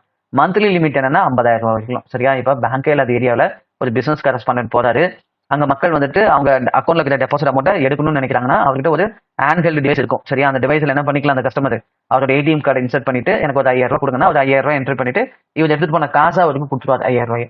சரியா, எதில் அப்படின்னா இந்த மைக்ரோ ஏடிஎம் தான் அதுக்கு ரொம்ப யூஸ்ஃபுல்லாக இருக்கும். மைக்ரோ ஏடிஎம்னா நம்ம அந்த ஹேண்ட் மிஷின், அந்த பெட்ரோல் பம்ப்லாம் வச்சுப்பாங்களே அது மாதிரி ஒரு மிஷின் தான் அது. சரிங்களா, ரைட். இதுக்கு நம்ம இந்த லிமிட் கேட்பாங்க அடிக்கடி. இந்த UPIல எப்பெல்லாம் வந்து அந்த லிமிட் சேஞ்ச் பண்றாங்களோ அப்ப கண்டிப்பா எக்ஸாம்ல கொஸ்டின் கேட்கறதுக்கான வாய்ப்பு இருக்கு. சரியா, அதனால இதை நல்லா பார்த்து வச்சுக்கோங்க. சரியா, இப்போ டிரான்சாக்ஷன் லிமிட் 5000 ரூபாய், டெய்லி 10,000 ரூபாய், அப்ப 2 5000 ரூபாய் எடுத்துக்கலாம். அதே மந்த்லி லிமிட் என்னன்னா 50,000 ரூபாய். சரியா, ரைட். அடுத்தது RBI வந்து பாத்தீங்கன்னா RBI has constituted AGR என்னன்னா அட்வைசரி குரூப் ஆன் ரெகுலேஷன் அப்படின்னு சொல்லுவோம். சரியா, கம்பரைசிங் எக்ஸ்டர்னல் எக்ஸ்பர்ட்ஸ், இது ரொம்ப முக்கியம். External experts to channel industry feedback into the periodic review process. சரியா, இப்போ ரிசர்வ் பேங்க் ஆஃப் இந்தியா வந்து பாத்தீங்கன்னா கிட்டத்தட்ட ஒரு 8,000 ரூல்ஸ், ரெகுலேஷன்ஸ், டைரக்ஷன்ஸ்லாம் வச்சிருக்காங்க. இதை 5000 3000, அதாவது கிட்டத்தட்ட ஒரு 5000 எலிமினேட் பண்றதுக்காக 8000 இருக்கிறத 3000, அதாவது 5000 குறைச்சி 3000 கொண்டு வரதுக்கு சில மெம்பர்ஸ் வந்துட்டு அமைச்சாங்க. அதுக்கு பேர் என்ன சொல்லுவோம், RRCன்னு சொல்லுவோம். RRCன்னு என்னன்னா ரெகுலேட்டரி ரிவ்யூ செல்னு சொல்லுவோம். இதை அமைச்சாங்க. சரி, அதோட பர்பஸ் என்ன அப்படின்னா ரிசர்வ் பேங்க் ஆஃப் இந்தியா வந்துட்டு அவங்களோட ரூல்ஸ் ரெகுலேஷன்ஸ்லாம் பேங்க்கு கொடுத்துப்பாங்க இல்லையா, அதுல ஒரு 8000 3000 கம்மி பண்ணணும். அதுல நிறைய வந்துட்டு காலாவதி ஆயிப்போச்சு. சரியா, நிறைய வந்து ரெடண்டன்சியா இருக்கு. அதெல்லாம் தூக்கிட்டு இப்ப நடைமுறைக்கு எதெல்லாம் ஒத்து வருதோ அது மட்டும் இருந்தா போதும் அப்படிங்கிறது அதோட நோக்கம். இது யாரு பண்ண போறாங்கன்னா இந்த ரிசர்வ் பேங்க் ஆஃப் இந்தியாவோட RRC, அதாவது ரெகுலேட்டரி ரிவ்யூ செல்ல ஒரு 30 பேர் இருக்காங்க. இந்த 30 பேர் என்ன அப்படின்னா ரிசர்வ் பேங்க் ஆஃப் இந்தியாவில் டிஃப்ரெண்ட் டிபார்ட்மெண்ட்ல ஒர்க் பண்ற அஃபிஷியல் தான் இது. சரியா, இவங்க தான் வந்துட்டு எல்லாத்தையும் வெரிஃபை பண்ணி அந்த நிறைய இதை தூக்க போறாங்க. எவ்வளவு தூக்க போறாங்கன்னா 5000. சரியா, இப்போ எவ்வளவு இருக்குன்னா 8000. சரியா, 8000 அதுக்கு மேல இருக்கு. ஆவரேஜா 8000 இருக்கு. அதுல எவ்வளவு தூக்க போறாங்கன்னா 5000. எவ்வளவா குறைக்க போறாங்க அப்படின்னா 3000 குறைக்க போறாங்க. சரியா, இப்ப என்ன பண்ணிருக்காங்கன்னா இந்த 30 பேர் வந்துட்டு ரிசர்வ் பேங்க் ஆஃப் இந்தியாவோட அபிஷியல்ஸ். இப்ப வெளியில இருக்கிற எக்ஸ்பர்ட்ஸும் வந்துட்டு என்ன பண்ணலாம் அப்படின்னா இதுக்கு சஜஷன் கொடுக்கலாம். சரியா, ரிவ்யூ பண்ணலாம். சரிங்களா, அதுல வந்து அதுக்கான குரூப் என்ன அப்படின்னு பாத்தீங்கன்னா அதான் நம்ம என்ன சொல்லுவோம்னா அட்வைசரி குரூப் ஆன் ரெகுலேஷன்ஸ், ஏஜிஆர்னு சொல்லுவோம். சரியா, இது வந்துட்டு இதுல இருக்கிற மெம்பர்ஸ்க்கு எவ்வளவுனா 3 years, அவங்களுக்கு இன்னும் வேணா 2 years எக்ஸ்டெண்ட் பண்ணிக்கலாம். சரியா, ஓகேங்களா, ரைட். அடுத்தது பாருங்க, வேணும்னா என்ன பண்ணிக்கலாம், after review and can co-opted additional experts as needed. சரியா, வேணும்னா இன்னும் கூட என்ன பண்ணிக்கலாம், சில பேர் தேவைப்படுது அப்படின்னா இன்னொரு அடிஷனல் எக்ஸ்பர்ட்ஸ் கூட அந்த துறையில இருக்கிற வல்லுநர்களை சேர்த்திக்கலாம் அந்த குழுவில் அப்படின்னு சொல்லியிருக்காங்க. சரியா, பாருங்க இதுல நம்ம குறிப்பா தெரிஞ்சுக்க வேண்டியது என்னன்னா ஆர்சிசி அப்படிங்கிறது ரிசர்வ் பேங்க் ஆஃப் இந்தியாவில் வேரிஸ் டிபார்ட்மெண்ட்ல இருக்கிற 30 அபிஷியல்ஸா போட்டிருக்காங்க. எதுக்கு அப்படின்னா தேவையில்லாத இந்த விதிகளை வந்துட்டு குறைக்கிறதுக்காக. ரிசர்வ் பேங்க் ஆஃப் இந்தியாவோட தேவையில்லாம விதிகள்லாம் இருக்கு இல்லையா, பேங்க் செயல்படுத்தக்கூடிய ரூல்ஸ் அண்ட் ரெகுலேஷன்ஸ்லாம் இருக்கு இல்லையா, அதை குறைக்கிறதுக்காக. சரியா, அதுவே வெளியாட்கள்ல இருந்து ஒரு குழுவை அமைச்சிருக்காங்க இதுக்காகவே. சரியா, அது என்ன அப்படின்னா ஏஜிஆர். இது மாதிரி ரெண்டுமே நம்ம நல்லா தெரிஞ்சுக்கணும். ஏஜிஆர் அப்படின்னா என்னன்னா அட்வைசரி குரூப் ஆன் ரெகுலேஷன். இது வந்து எக்ஸ்டர்னல் இது ஆர்பிஐல இல்லாத மற்ற ஆட்கள் வந்து இதுல உறுப்பினர்களா இருப்பாங்க, மெம்பர்ஸா இருப்பாங்க. சரியா, இவங்களுக்கு டென்யூர் என்னன்னு கேட்டா 3 years, வேணா இன்னும் 2 வருஷம். அப்ப அதிகபட்சம் டென்யூர் என்னன்னா 5 years, குறைஞ்சபட்சம் டென்யூர் என்னன்னா 3 years. சரியா, ரைட். வேணா வேற எக்ஸ்பர்ட்ஸ் கூட நம்ம தேவைன்னா சேர்த்திக்கலாம் இருக்கு. சரியா, அந்த இதை ரிவியூ பண்றதுக்கு சேர்த்திக்கலாம்.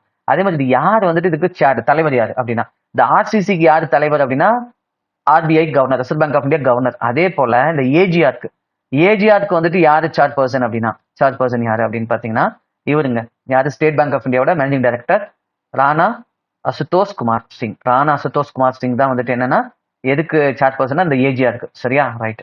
இதெல்லாம் ரொம்ப முக்கியம். சரிங்களா, அது வந்து கொஸ்டின் கேட்க வாய்ப்பு இருக்கு.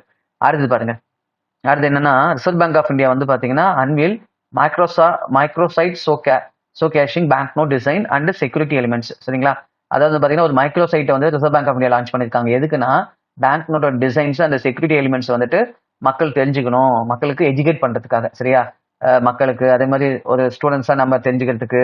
சரியா, அவங்களுக்கு பொதுமக்களுக்கும் ஸ்டூடெண்ட்ஸ்க்கும் வந்துட்டு ஒரு ரிசோர்ஸா இருக்கணும் அப்படிங்கிறதுக்காக இந்த மைக்ரோ சைட்டை வந்துட்டு reserve bank of India launch பண்ணிருக்காங்க. சரி, மைக்ரோ சைட்னா ஒரு குறிப்பிட்ட விஷயத்துக்காக மட்டும் எக்ஸ்க்ளூசிவா ஒரு சின்ன வெப்சைட் ஸ்டார்ட் பண்றோம் இல்லையா, அதை நம்ம என்ன சொல்லணும் மைக்ரோ சைட்னு சொல்லுவோம். சரியா, இதோட ஐடி என்ன அப்படின்னா https indiancurrency.rba.org.in. சரியா, இதுல வந்து பாத்தீங்கன்னா detail insight into the designs and security features இருக்கும். இந்த வெப்சைட்ல பண்ண ஒவ்வொரு கரன்சி நோட்டுக்குமான டிசைன்ஸ் அண்ட் செக்யூரிட்டி ஃபீச்சர்ஸ் என்னென்ன அப்படிங்கிறத நம்ம தெளிவா தெரிஞ்சுக்கலாம். அதே மாதிரி 360 டிகிரி வியூ பண்ணிக்கலாம்.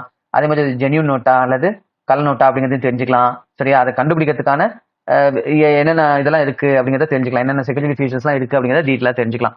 அடுத்து வந்து பாத்தீங்கன்னா procedures for exchanging of bank notes, old, damage, அதே மாதிரி வித்ட்ரான் செல்லாத நோட்லாம் இருக்கு இல்லைங்களா, டிமானிட்டைசேஷன் பண்ண நோட்டு அதை எப்படி மாத்திக்கலாம், அல்லது பழைய நோட்டு, கிழிஞ்சு போன நோட்டு, சேதமடைஞ்ச நோட்டு, அழுக்கு படிஞ்ச அந்த சாயில்டு நோட்லாம் சொல்லுவோம் இல்லையா, அதெல்லாம் மாத்துறதுக்கான ப்ரொசீஜர்ஸ் எல்லாமே அதில் தெளிவாக சொல்லியிருப்பாங்க. சரிங்களா, ரைட்டுங்க.